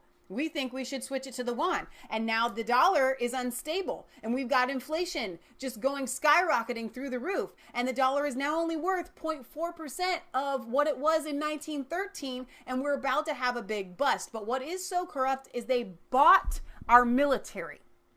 They own us defense-wise. And so when everybody says, why on earth would Trump want to go and defend what's happened to the Saudi Arabians? What do we have to do with it? What did Saudi Arabia have on Trump? We made a deal. We made a deal, a pact with the Bretton Woods Agreement that we would do it. Yeah. And that's why Trump feels like he has to defend, and he's going to do it until he gets elected the second time. I wholeheartedly believe that after he's going to let everything go in his second term, but he understands that if we do not keep this house of cards with glue, with wind protectors, we have to hold up this house of cards until 2020, until the election in November, and then he's going to be like, just let it all go. He is really going to, I think we're going to skate in. Every day there's a new story. It's going to be real close. Every day there's a new story. The economy is just, and he is fighting tooth and nail. And I don't want to be prophetic, but I'm going to be a little bit prophetic on this. The Fed, for as much as it doesn't like Trump, I was listening today to an economist trader who was saying that if Warren is elected, or Sanders, it most likely be Warren against Trump, if she is elected, they won't even open the stock market the next day. Because for all their hem-hawing against Trump, the stock market knows it needs Trump. Exactly. The stock market trusts Trump. Exactly. The stocks, the brokers, even the bankers. And it's one of those things where Trump is on the inside, so he can kind of go after him. It's kind of like with Kennedy. Yeah. And he kind of started to go, but Kennedy didn't have the backbone to keep it up, to go after the cartel that helped him get elected. Yeah. Trump actually has the backbone, and I think that he will turn on these billionaires and everything like that. Don't take my word for it, but I really think that he's going to skate in, and there will be economic disturbances. There will look like I think we're going to see tremors for a while leading up to the It'll look like election. the House of Cards. Here's the thing. It will just barely be standing, and Trump will be elected. Yeah. And it'll just crumble, and he'll say, here we go. But there's good news. I was also listening to this economist. I think I shared it on Facebook. You guys can see it there, or maybe put the link in the description there. You guys want to read it. This is a good thing. The reset will cause a lot of bankruptcies, but it will reset and will come out on the gold standard, and it'll come out fresher and cleaner. Yeah. And in doing that, what the climate people, I believe that normal people do want to save the environment and do want to help Mother Earth and do want the planet to be better. Right. We don't believe in Mother Earth. But if we are on the gold standard, then most of the things that are wrong in this world can't exist. Yeah. Because you can't afford it. Because you don't have the capital. You don't have the cash. You don't have the credit system money is going to just to keep buying the new iPhones and all these things. So it will make the country so much better. Now, very interesting. Pause. Okay. It's just really quickly. Lynette Zhang talks about this all the time, but it is a fact that all of the central banks and regular banks and countries around the world what are they positioning right now? They're buying gold. They're buying gold. They are positioning themselves because they see the writing on the wall. And when it collapses, they understand that we're going to go back to the gold standard. Now, the good news is for anybody, and this is, don't go and get yourself in debt, but this is more for countries and so on and so forth. Debt's just going to be done, because once you have hyperinflation and a loaf of bread costs you $100, if you're in debt, you know what I mean, for $100 now, you've gained 10%, assuming that the income that you have then, makes up for the inflation. Yeah. Okay. So Donald Trump, some whistleblower came out, said something, Ukraine, he caught him on a recording. He's talking to the Ukrainian government, that I'm really sorry. Finish this thought. Sometimes it feels really hopeless when we have, our country is in debt, trillions and trillions and trillions of dollars, numbers that you and I literally cannot fathom in our brains. Okay, we're in that much debt, and it seems this hopelessness of it has to be the end times because we're in so much debt and there's no way we could ever get out of it. That same theory that I just had, what's going to happen is, do you know every country is in debt like that? They're in debt to each other. And so what's going to happen is when we have this hyperinflation, every country, every person that owns a promissory note on that, they're all just going to be like, forget it. Forget it. Let's just everybody start. Nobody's going to get paid back, and nobody, you know what I'm saying? Yeah. That's what's going to happen. And so everybody's literally going to go back to zero. Right. Yeah, we'll restart. Okay, a very smug President Trump brushed aside questions over a whistleblower complaint, which reportedly involves promises made to Ukraine in exchange for an investigation into former Vice President Joe Biden. Calling the story ridiculous and describing the whistleblower as a partisan, I'm going to play this here now. I don't know if Trump was trolling it. This whistleblower came out, said that, Trump, was trying to work with the foreign government, blah, blah, blah. But he's sitting here with Scott Morrison from Australia, which is fantastic. He's a Trump fan. But the way Trump goes after the media here, and the way Joe Biden and his son have been in the media now, has forced the media to talk about the fact that Joe Biden at a conference said that he put pressure on the Ukrainian government to fire a certain attorney general, and they did. Wow. And then his son got like a $1.6 million contract from it might even $1.6 billion. I don't know. I got to get the numbers right. But anyways, his son has contracts with Ukraine. Wow. There's a lot of shady dealings going on with the Bidens in the Ukraine. But here's Trump's responses here.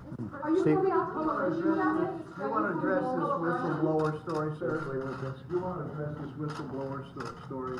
What story? The whistleblower, whether it was Real story. It's a partisan whistleblower.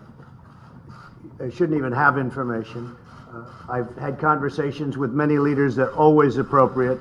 I think Scott can tell you that. Always appropriate. At the highest level, always appropriate. And anything I do, I fight for this country. I fight so strongly for this country. It's just another political hack job. That's all it is. On that point, did you discuss Joe Biden, his son, or his family with the leader? It doesn't matter what I discuss, but I will say this. Somebody ought to look into Joe Biden's statement because it was disgraceful, where he talked about billions of dollars that he's not giving to a certain country unless a certain prosecutor. I got two different stories mixed up. So he told Ukraine, I think it was $1.6 billion, we're not going to give you this money until you fire this guy. And then the guy was actually investigating his son. Wow. You're just taken off the case. So somebody ought to look into that, and you wouldn't because he's a Democrat. And the fake news doesn't look into things like that. It's a disgrace. But I had a great conversation with numerous people. I don't even know exactly who you're talking about, but I had a great conversation with numerous people, numerous leaders, and I always look for the conversation that's going to help the United States the most. That's very important. Do you know the identity of the whistleblower? Do you know the identity? I don't know the identity of the whistleblower. I just hear it's a partisan person, meaning it comes out from another party. But I don't have any idea. But I can say that it was a totally appropriate conversation. It was actually a beautiful conversation. And this is no different than, the press has had a very bad week with Justice Kavanaugh and all of those ridiculous charges and all of the mistakes made at the New York Times and other places. You've had a very bad week, and this will be better than all of them. This is another one. So keep playing it up, because you're going to look really bad when it falls. I guess I'm about 22-0, and I'll keep it that way. I don't want to talk about any conversation other than to say, great conversation, totally appropriate conversation, couldn't have been better. And keep asking questions and build it up as big as possible so you can have a bigger downfall. No, he did. Say what? Will you be asking his strategy to do? Wow. You look stupid. You look stupid. And he even said that. He's like, you are an embarrassment to the world. Worse than some of the stories you missed over the last week or two. It's so great. It makes me happy. I mean, honestly, Trump does tell it like it is. And, so many times we talk about this on the show, but while Leah's pulling that up, we have people that get upset about Trump's crassness. He literally just says what he's thinking, and he tells the truth. Okay? Yeah. I'm sorry that it doesn't come out in presidential ease, the way that you would like it, all boxed and packaged. I think of Buskin's cookies put in their nice little package, and here you go. That's what you're wanting. And instead he just kind of like a short order cook, like, order up, there you go, eat your sandwich. Okay, it's a yummy sandwich. It doesn't have to be all like fancy or whatever. Some fries wrapped in some newspaper. It's nice. I mean, seriously, I want the fries in the greasy newspaper. I don't care. So, nice little package. Can you julienne my potatoes, please? So Trump went to, that was really good. CNN went to northern Minnesota to talk to the deep blue Democrats and why Minnesotans are voting Trump. You talked about this earlier. This is great. Watch. Northern Minnesota, things are changing. The temperature, the leaves, the politics. Are we talking thousands of people sort of shifting and changing their politics? Yeah. We are. Oh, yeah. Once a Democratic stronghold, many of the voters we talk to here say more and more they align with the president. Her two brothers were staunch Union Democrats for years, and they're not anymore. This is mining country. Not coal mining, but taconite, a mineral used in making steel. 40, 50 years ago, the Iron Range, as it's called, was booming, bringing big city prosperity to small towns like Evelyn. Things were just going gangbusters. Businesses all over. Then when it crashed, everybody was caught by surprise. It crashed hard. The number of mining jobs in the region went from over 14,000 in the 80s to just about 4,500 today, leaving families and main streets to suffer. Robert Blisevich has been the mayor of Evelyn for 18 years, on and off. He votes Democrat on state races, but he's got a Trump sticker on his desk, a Christmas card from the president on his bulletin board, and the deer on his office wall sports a MAGA hat. The political support for the president, part of this is really just a matter of survival. Economics. Yep. That's, he's our guy. He supports mining. He's our guy.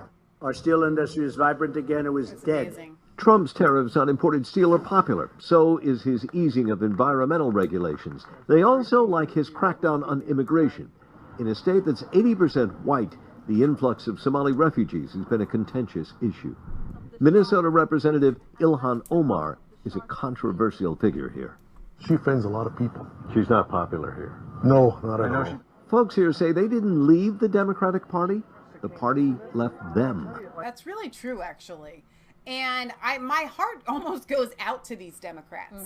And we say this all the time on the show. You know what? Most of my liberal friends are standard Democrats. They're not these crazy pussy hat wearing, they don't probably care for the Somalian, refugee communities coming in. And, where do they, can I just pause real quickly? Where do the Somali refugees and all the other Muslims coming into our country, having lots and lots and lots of children to take over our country, fit into the we need to stop breeding for our environment thing for the left? I mean, do they recognize that they're joining hand in hand with Ilhan Omar? How many kids does she have? Like 4?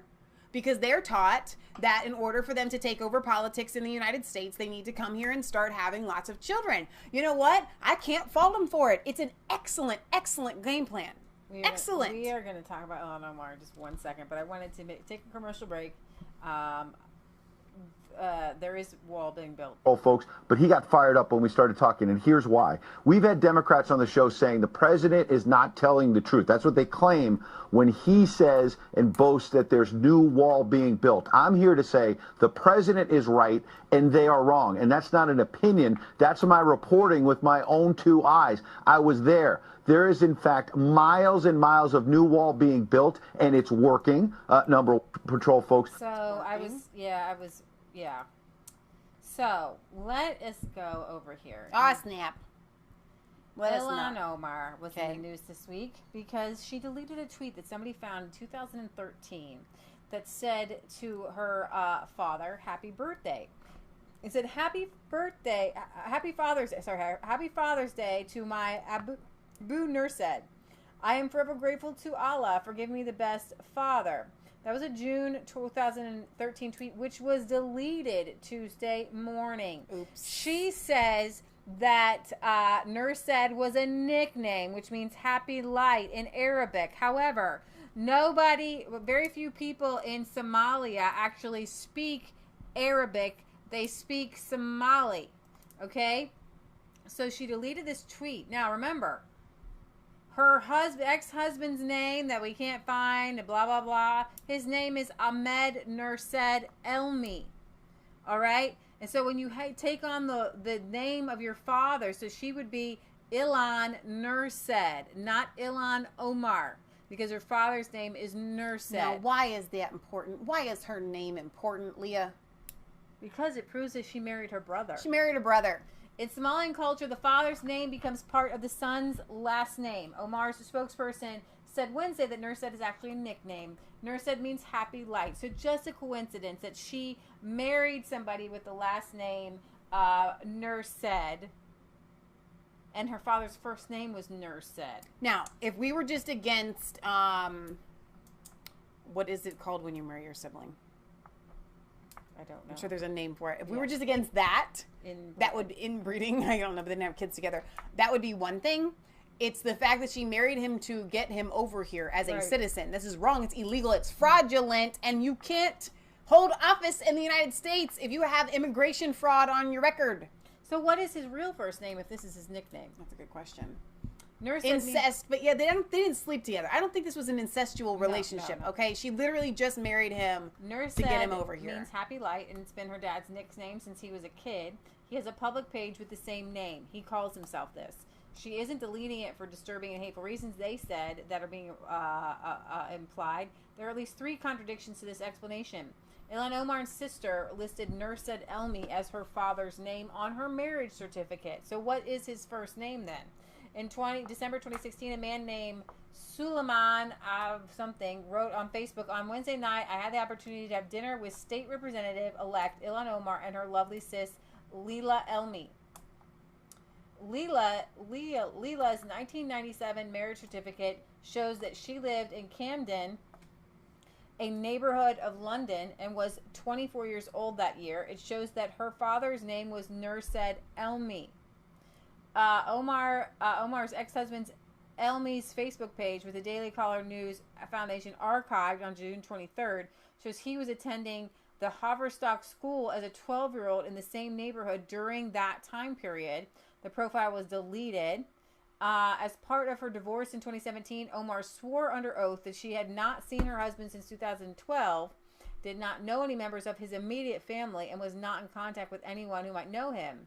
A lengthy news profile that was the result of an extended interview with Omar listed her father's name as Nursaid Elmi Mohammed before scrubbing it without explanation. In October 2016, when Omar was running for state legislator, she cooperated with the local city pages for a lengthy portrait that appeared to come almost entirely from a one-on-one in-person interview with Omar. Alpha News noticed that in the story, which was originally published on Wednesday, October 26, Zurowski wrote that Ilhan Omar's father's name is Nursaid Elmi Mohammed. A day later, Zurowski's article was changed, and now Omar's father's name appears in the article as Nur Omar Mohammed. The article noted another correction at the end, but made no mention of changing the father's name. Alpha News published screenshots of the change and asked Zurowski why he changed the name, but he replied, "I screwed up on the reporting, hence the corrections." The city pages did not return a request for elaboration. Nursaid means happy light in Arabic, but Somalis speak the Somali language, not Arabic. Nursaid is on Facebook, where his friends comment on his posts exclusively in Somali and sometimes in English, but never Arabic. Somali and Arabic do not even have the same letters. On Facebook, under languages spoken, he does list knowledge of Arabic and numerous other languages, but he lists Somali first. And then most Somalis have a very limited knowledge of Arabic. Nursaid is a common name in Somalia. It's unlikely that someone would be referred to by a foreign phrase that happened to be a name in the local language, but not the person's name. Right. Unlikely it would be used not as a name. A Somali is official, and most of the population speak it. He said that Arabic is also listed as an official language, but almost no young know of it or even say it. According to the city page's profile, Omar's grandfather was a high-level government official in the administration of Said Barre, who in 1969 led a newly independent Somalia with a sense of nationalism and self-identity. Such a person would likely use Somalian. Omar's spokesman did not respond to this. So we have this cray-crayness going on. It's just cray-cray. So, Peter says, how is it possible that Omar was elected to Congress? I cannot understand that a fraud like her would get in. If you listen to her, just literally watching her teeth and her mouth move is mesmerizing. I have to admit it. I mean, she is mesmerizing to watch speak. And so if she already has a family history of foreign government officials, okay, then she would be the one that would make sense. We need to get somebody in our Somalian community to represent us. So we're going to pick her. She's charismatic. People like to listen to her. She's beautiful. She has it all going on, except for this tiny little fact that she married her brother to get him here. And so what they did was they came up with this elaborate plan to try to cover it up. And it's not really working. Yeah, so the Imam Mohammed Tawhidi, who would know better than anyone else, says this: your father is Nursaid, not Nur Omar Mohammed, so you're Ilhan Nursaid. And you married Amid Nursaid. You married your brother. Resign. And then of course. Aww. Is it frozen? I don't know. It looks like your mouse isn't working at all. Nothing is working right now. Try Control-Alt-Delete and see what comes up. See if it'll unfreeze. So anyways, he goes on to say, you did marry your brother. You married your brother. Just admit it. Yeah. And then go to jail. Yeah. Because that's what's going to happen. I'm So sorry. we're- Unplug this and let's see if it resets something.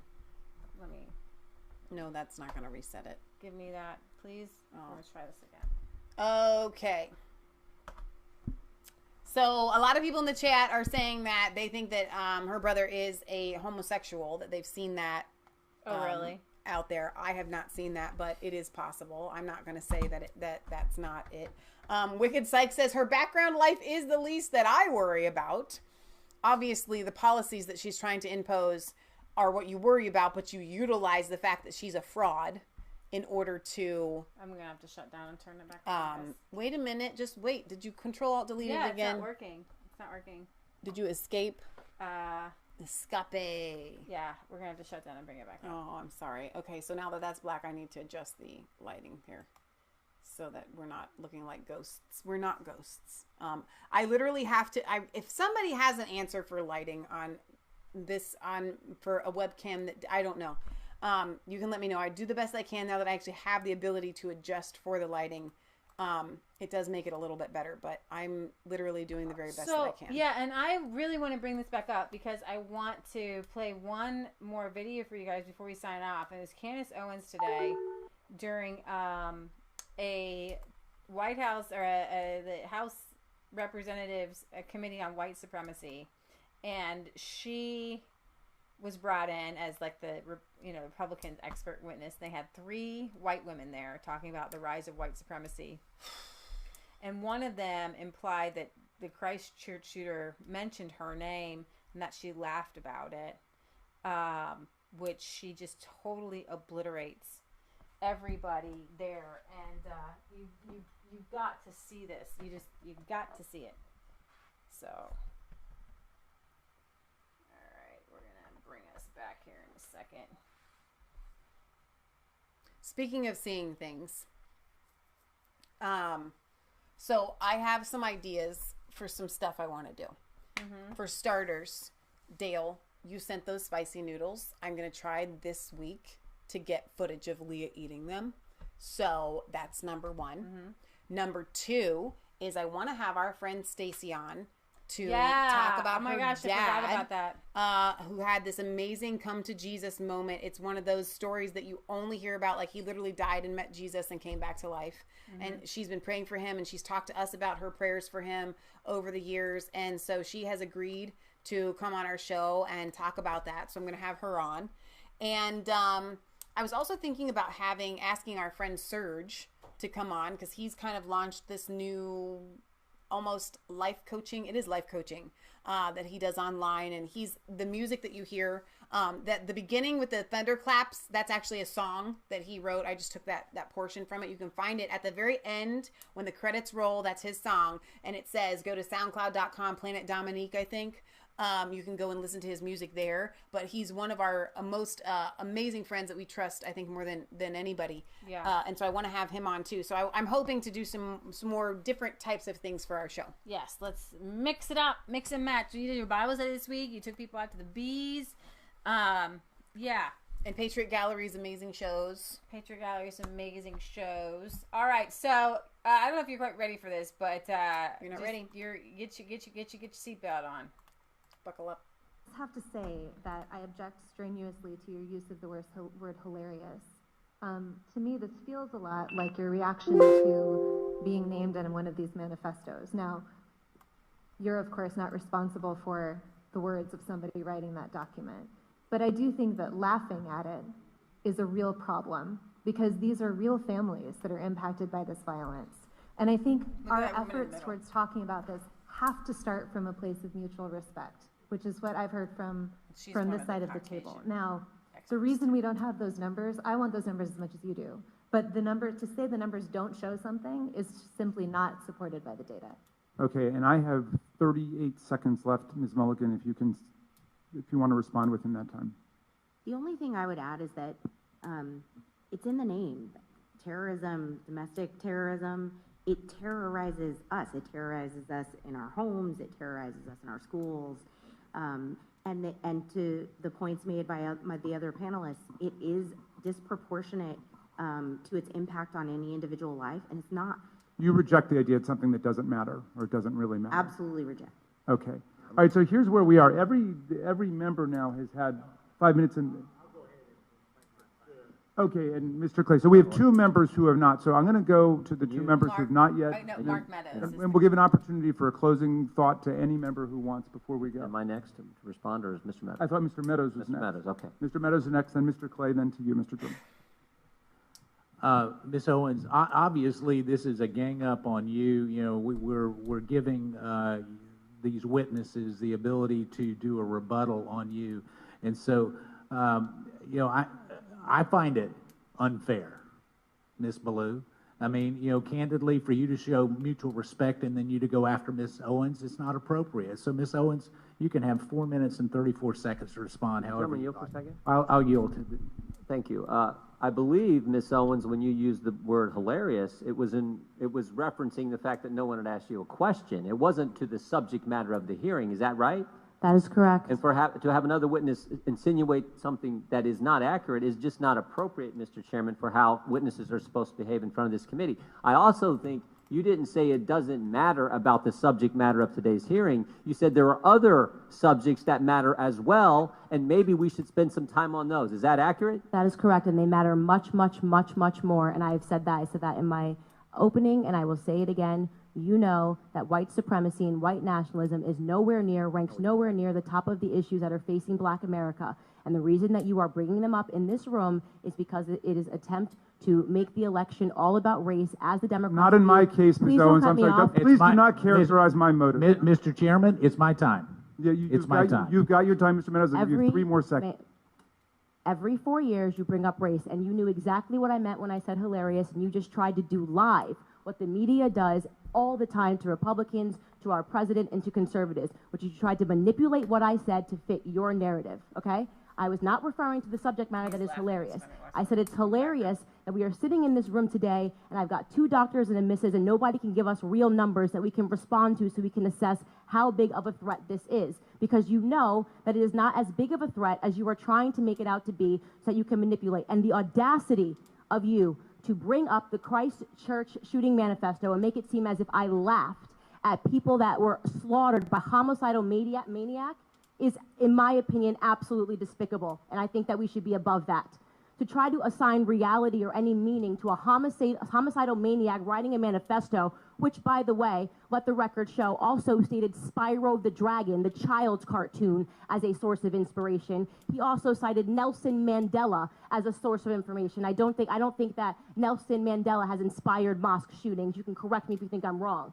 You would rather assign meaning to a homicidal maniac than to actually address the things that I said today that are actually harming Black America. Number 1. Oh, Candace, come back. Come back. I know. We need you.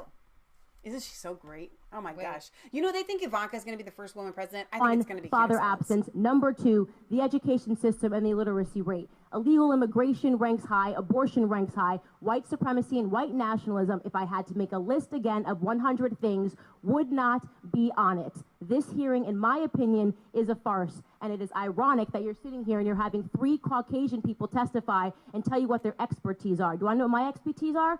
Black in America. I've been Black in America my whole life, all 30 years, and I can tell you that you guys have done the exact same thing every 4 years ahead of an election cycle, and it needs to stop. Now look at this. I'll yield back. Jim Jordan. Thank you, Mr. Meadows. I want you to just watch the very end because I want you to just key in on Jim Jordan. Testify and tell you what their expertise are. Do I know what my expertise are? Black in America. I've been Black in America my whole life, all 30 years, and I can tell you that you guys have done the exact same thing every 4 years ahead of an election cycle, and it needs to stop. That guy's laughing. Here, watch Jim Jordan. I'll yield back. Thank you, Mr. Meadows. I don't know how well you guys can see. Oh, yeah, you saw it. She's trending on Twitter. Oh, my She's trending on Twitter, and so you know what? A lot of people have questioned Candace Owens from the beginning. Yeah. I question her no more. Right. Question her no more. She is good. That stuff comes from your soul. Yeah. You know, and I think that she is kind of like fine wine. She's gotten better with age, and her very short time in the limelight, I think, has made her better. Because in the beginning, I really questioned her as well, and so I have no problem saying, you know what, I support Candace Owens, and we've supported her from the beginning, but there were some things about her that I didn't really like. But I think she's kind of risen above that, and I just love her so much. Let me play this here because this is one of her opening statements. A Black American today, and I want to first start off by saying that white supremacy is indeed real, but despite the media's obsessive coverage of it, it represents an isolated, uncoordinated, and fringe occurrence within America. It's a fringe occurrence that is being used, in my opinion, by Democrats to scare Americans into giving up their votes to a party that can no longer win based on simple ideas, which is why we're seeing so many of these hearings back to back, despite other threats that are facing this nation. I want to reiterate that point. White supremacy is real, just as racism is real, but neither of these ideologies are real in this room. They have become mechanisms for the left to continue to call these hearings and to distract from much bigger issues that are facing this country and which threaten minorities. Much bigger issues that they are responsible for. I want to testify just as a Black American. Yeah, she Wow. just was on fire. She is. This girl is on fire. Gotta love her. I like that Trump has really kind of taken her in to his inner sanctum, along with Charlie Kirk, and he's surrounding himself by good people. I mean, seriously, if you got Charlie Kirk and Candace Owens and you love them and you support them. This is from Trump's rally in New Mexico, I guess last week, and I want to play this about censorship and thing. And you must never forget, get out there and vote and get ready and get everybody. We need it because we're fighting a lot of forces, including Facebook, I saw, and Google, I saw. Did you see Google? He said, I may have lost 2 million to 10 million votes, according to this character that worked at Google, right? And we still won. How the hell did we win? Everybody was against us. How did we win? How did we win? This is a Google executive. From 2 million to 10.5 million votes. And we won. I don't know. We must be doing. I will say this. That happened, and people came from the valleys. They came from everywhere. They came from places that nobody's ever talked about before. And it was the forgotten men and women. But the truth is, I know these men and women, and they're the most incredible men and women in this country. They really are. So you wanted to see that. You need Oh to my see that clip. gosh. So I think that's all for our show today, guys. We're right at our little 2-hour mark. Yes, we are. I had a couple more stories, but we'll just wait. Come back on Sunday. Come back on Sunday for our UK Euro show. Always talking things Brexit until October 31st, Right. to which it will be Halloween trick or treat. We'll see how we're doing there. I'm gonna just, while you're here, we're gonna click on this Hunter Biden and see what they're saying so far. Former Ukrainian prosecutor Joe Biden forced me out to protect Hunter Biden. See, Trump's team seeking information about the Ukrainian government on Joe Biden. Hunter Biden isn't legal. Hillary Clinton did the same thing. Isn't illegal. Isn't illegal. That's what I said. It just sounded like this isn't legal. Hillary Clinton did the same thing about Trump in 2016. It may be ugly. It doesn't violate the law. Why is the New Yorker doing hit jobs on Biden's son? Because they take their order from Obama. See, who's the first person quoted? An anonymous Obama aide. Obama backs Kamala.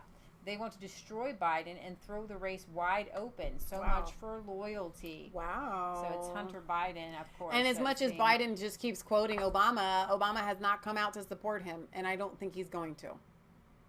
But here's the deal about Obama wanting Kamala. I totally get it because they're like friends, so that makes sense. But Kamala doesn't have a chance. She doesn't have a shot. It's going to be Elizabeth Warren if it's not Biden. Which is, Unless it's all it's somebody else. Unless it's somebody else. Unless they pull Hillary back out from the reserves. They benched her because her numbers were really bad. And her batting average was ridiculous. She's still out there, and I could play some videos, but I just can't handle it right now. So we're not going to play videos of Hillary Clinton right now. She's still talking, blaming how she lost. And this time it was 4 different things, plus the major thing was voter suppression, she said. Ah, gotcha. Yeah. So we're going to sign off here. Thank you guys for being with us and joining us. Thank you to all of our moderators who are here. There are a ton of you. I can't list you all, but I do thank you for being here. We will be back on Sunday. We have a P.O. Box, 107 Milford, Ohio, 45150. Send us your letters. We will read them on air unless otherwise noted. Please come and follow us on Instagram, Resistance Chicks. I'm going to try and attempt to do what PJW does with his Instagram. Every time you go to a white page, I have to adjust the color. It's racist, but it is. But I can't help it. It's very annoying with this whole color thing. But anyway, I'm going to try. He just kind of posts pictures of like him and his girlfriend. And so I'm going to try to post more of our daily life pictures there. So I think you'll get a different side of Resistance Chicks, but I still want you to come and follow us there because I think it's important to be on every major platform. Okay, so Leah wants to do a song. I got a song. You could, how about you go get the guitar? I hate to like say, hey, would you mind? But if I just sit here and you just set it and you just bring it to me. You think you can play it while sitting? I can just sit here and nothing can be damaged if we do it carefully. Okay. You're going to get, so there was so much news this week. What I didn't play for you was that there's a Democrat donor named Ed Buck. And he is some crazy, wide-eyed Democrat who's been giving lots of money to Democrats for years. He's pictured with Hillary Clinton. And he has been luring in black men and drugging them up, and they've been dying and overdosing on drugs. Yeah, so this was another big news story. And Ed Buck was sentenced with $4 million in bail. And if this was a Republican donor, even the New York Times is doing cover for him, saying that he was a small-time donor. He's really a big-time donor. So here he is. Intelligent waiver. The arraignment will be put over to the date of October 11th, 2019, here in Department 30 at 8:30 a.m. Presently, the bail amount, which has been set, is $4 million. And Mr. Amster, you're requesting to reserve arguments. And so, yeah, it's a little bit sketchy there with the video, but it's Ed Buck, the serial killer. Imagine the media coverage of Ed Buck's arrest if he were a Republican. And that's the big news today because he is a crazy guy. Another Democrat pervert. You know, Weinstein and Epstein all being Democrat. So there is that. One of our friends from the Red Pill Expo, Maria, she posted a video today. I'm going to try and find the link and put it in the description, or I'm going to share it on Facebook on our Resistance Chicks page as well. He forced them and injected them with meth.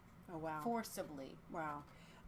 She posted a video about, you know, the possibility of why Diana was killed and what she knew, but I didn't know this, and maybe you did, but it's been a cover-up that Jimmy Savile was really, really good friends with Prince Charles, and he even came out kind of as like a third party to defend their rocky marriage at one point. I mean, there's lots and lots of pictures of Prince Charles with Jimmy Savile, and now he was a pedophile of like satanic cultish type pedophile. And so what it is reported that Diana was about to come out with something really big before she was before she died. Okay. And so in light of all the pedophile rings that have come out recently, you might add to that a conspiracy theory of Diana being killed because of it. So I'm going to try and I'll share that on our Resistance Chicks Facebook page and possibly on Twitter as well. I'm going to try to find the right key. Again, this is live. I might have to take my Band-Aid off. I cut myself today. You know what I'm going to have you do? Always cutting myself. We're going to take this off so that I can... I'm going to have better color here. My bloody finger. I can get it back to something more normal. So you guys can actually see what's... Nope.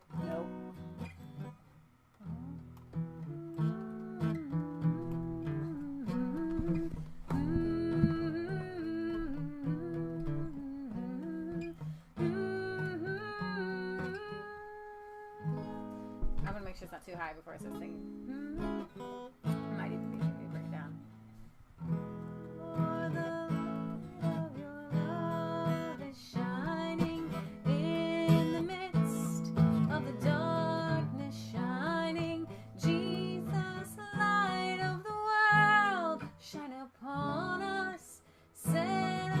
You're harmonizing with that key and not singing the right one. Okay, tell me. Which is fine. Okay, I'm just not feeling it. Give me there. You're not feeling it. Play it again. No, go ahead and keep playing. No, it's fine. I just don't think you're actually singing it with the guitar. Your love is shining in the midst of your darkness. All right, we're gonna bring it back up. We're gonna go. I don't know. Key. Jesus.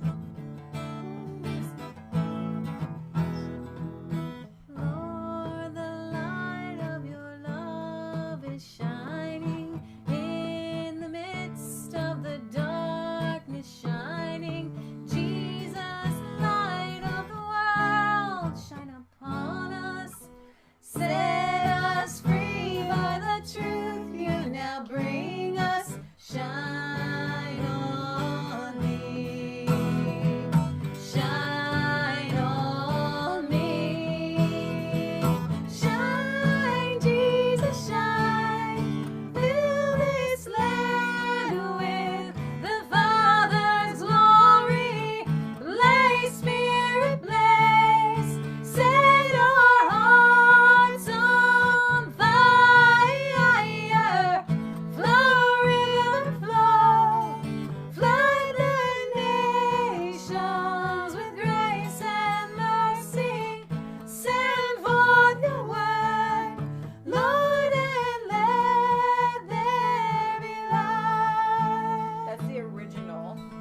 I think maybe the first one would have been good by the time you got to the chorus. That's how we sang it in high school. It is how we sang it in high school. Lord, I come into your awesome presence, from the shadows into your radiance. By your blood I may enter your brightness. Search me, try me, consume all my darkness. Shine on me, shine on me. Shine, Jesus, shine. Fill this land with the Father's glory. Blaze, Spirit, blaze. Set our hearts on fire. Flow, river, flow. Flood the nations with grace and mercy. Send forth your word, Lord, and let there be light. As we gaze on your kingly brightness. I don't know if I can do it because the chords are up here. I can't sing the words because I can't see them. They're too small. Okay, well, we can't. Could you just do it a little lower? Could we do the lower one again? We can do it, but I if I transpose it, I still can't see the chorus and the. I will look up the lyrics here. Yeah, sorry. Oh my gosh, see, this is what we do. Yeah, you look up the words there so we can get the words. Okay, we'll try it. We'll try it lower. We'll try it lower. I'm gonna show them even high. It's fine. That's how it goes. Okay. Lord, the light of your love is shining in the midst of the darkness. Shining, Jesus, light of the world, shine upon us. Set us free by the truth you now bring us. Shine on me, shine on me. Shine, Jesus, shine. Fill this land with the Father's glory.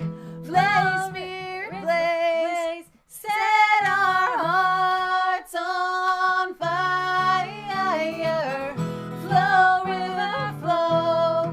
Flood the nations with grace and mercy. Set forth your word, Lord, and let there be light. I won't be able to do any other verses. I guess I could over here. I'll sing them. You'll go with me. Okay. Lord, I come to your awesome presence, from the shadows into your radiance. By the blood I may enter your brightness. Search me, try me, consume all my darkness. Shine on me, shine on me. Shine, Jesus, shine. Fill this land with the Father's glory. Blaze, Spirit, blaze. Set our hearts on fire. Flow, river, flow. Flood the nations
of your love is shining. In the midst of your darkness shining.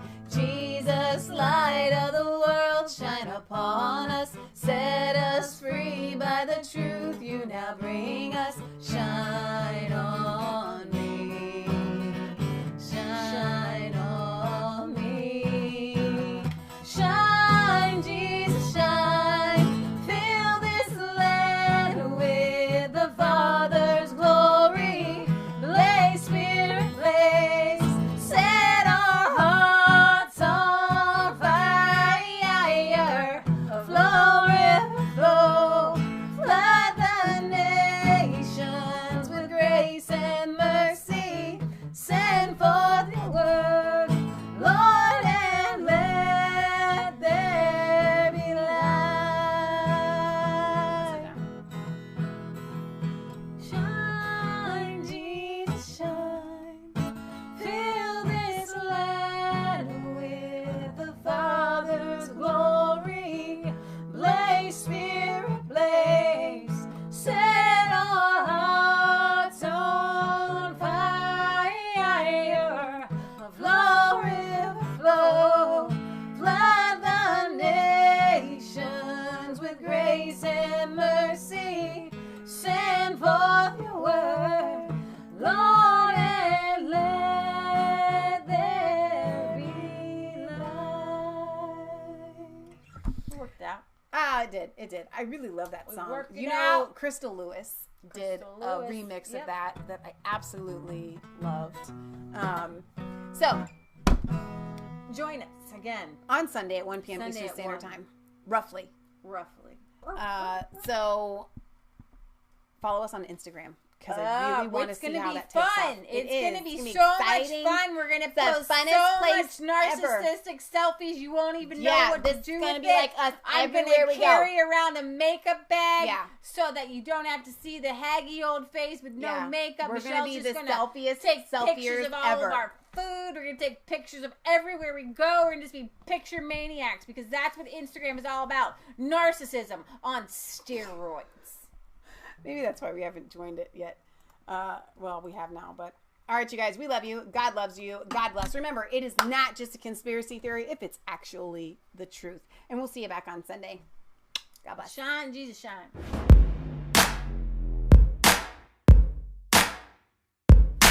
I was cold.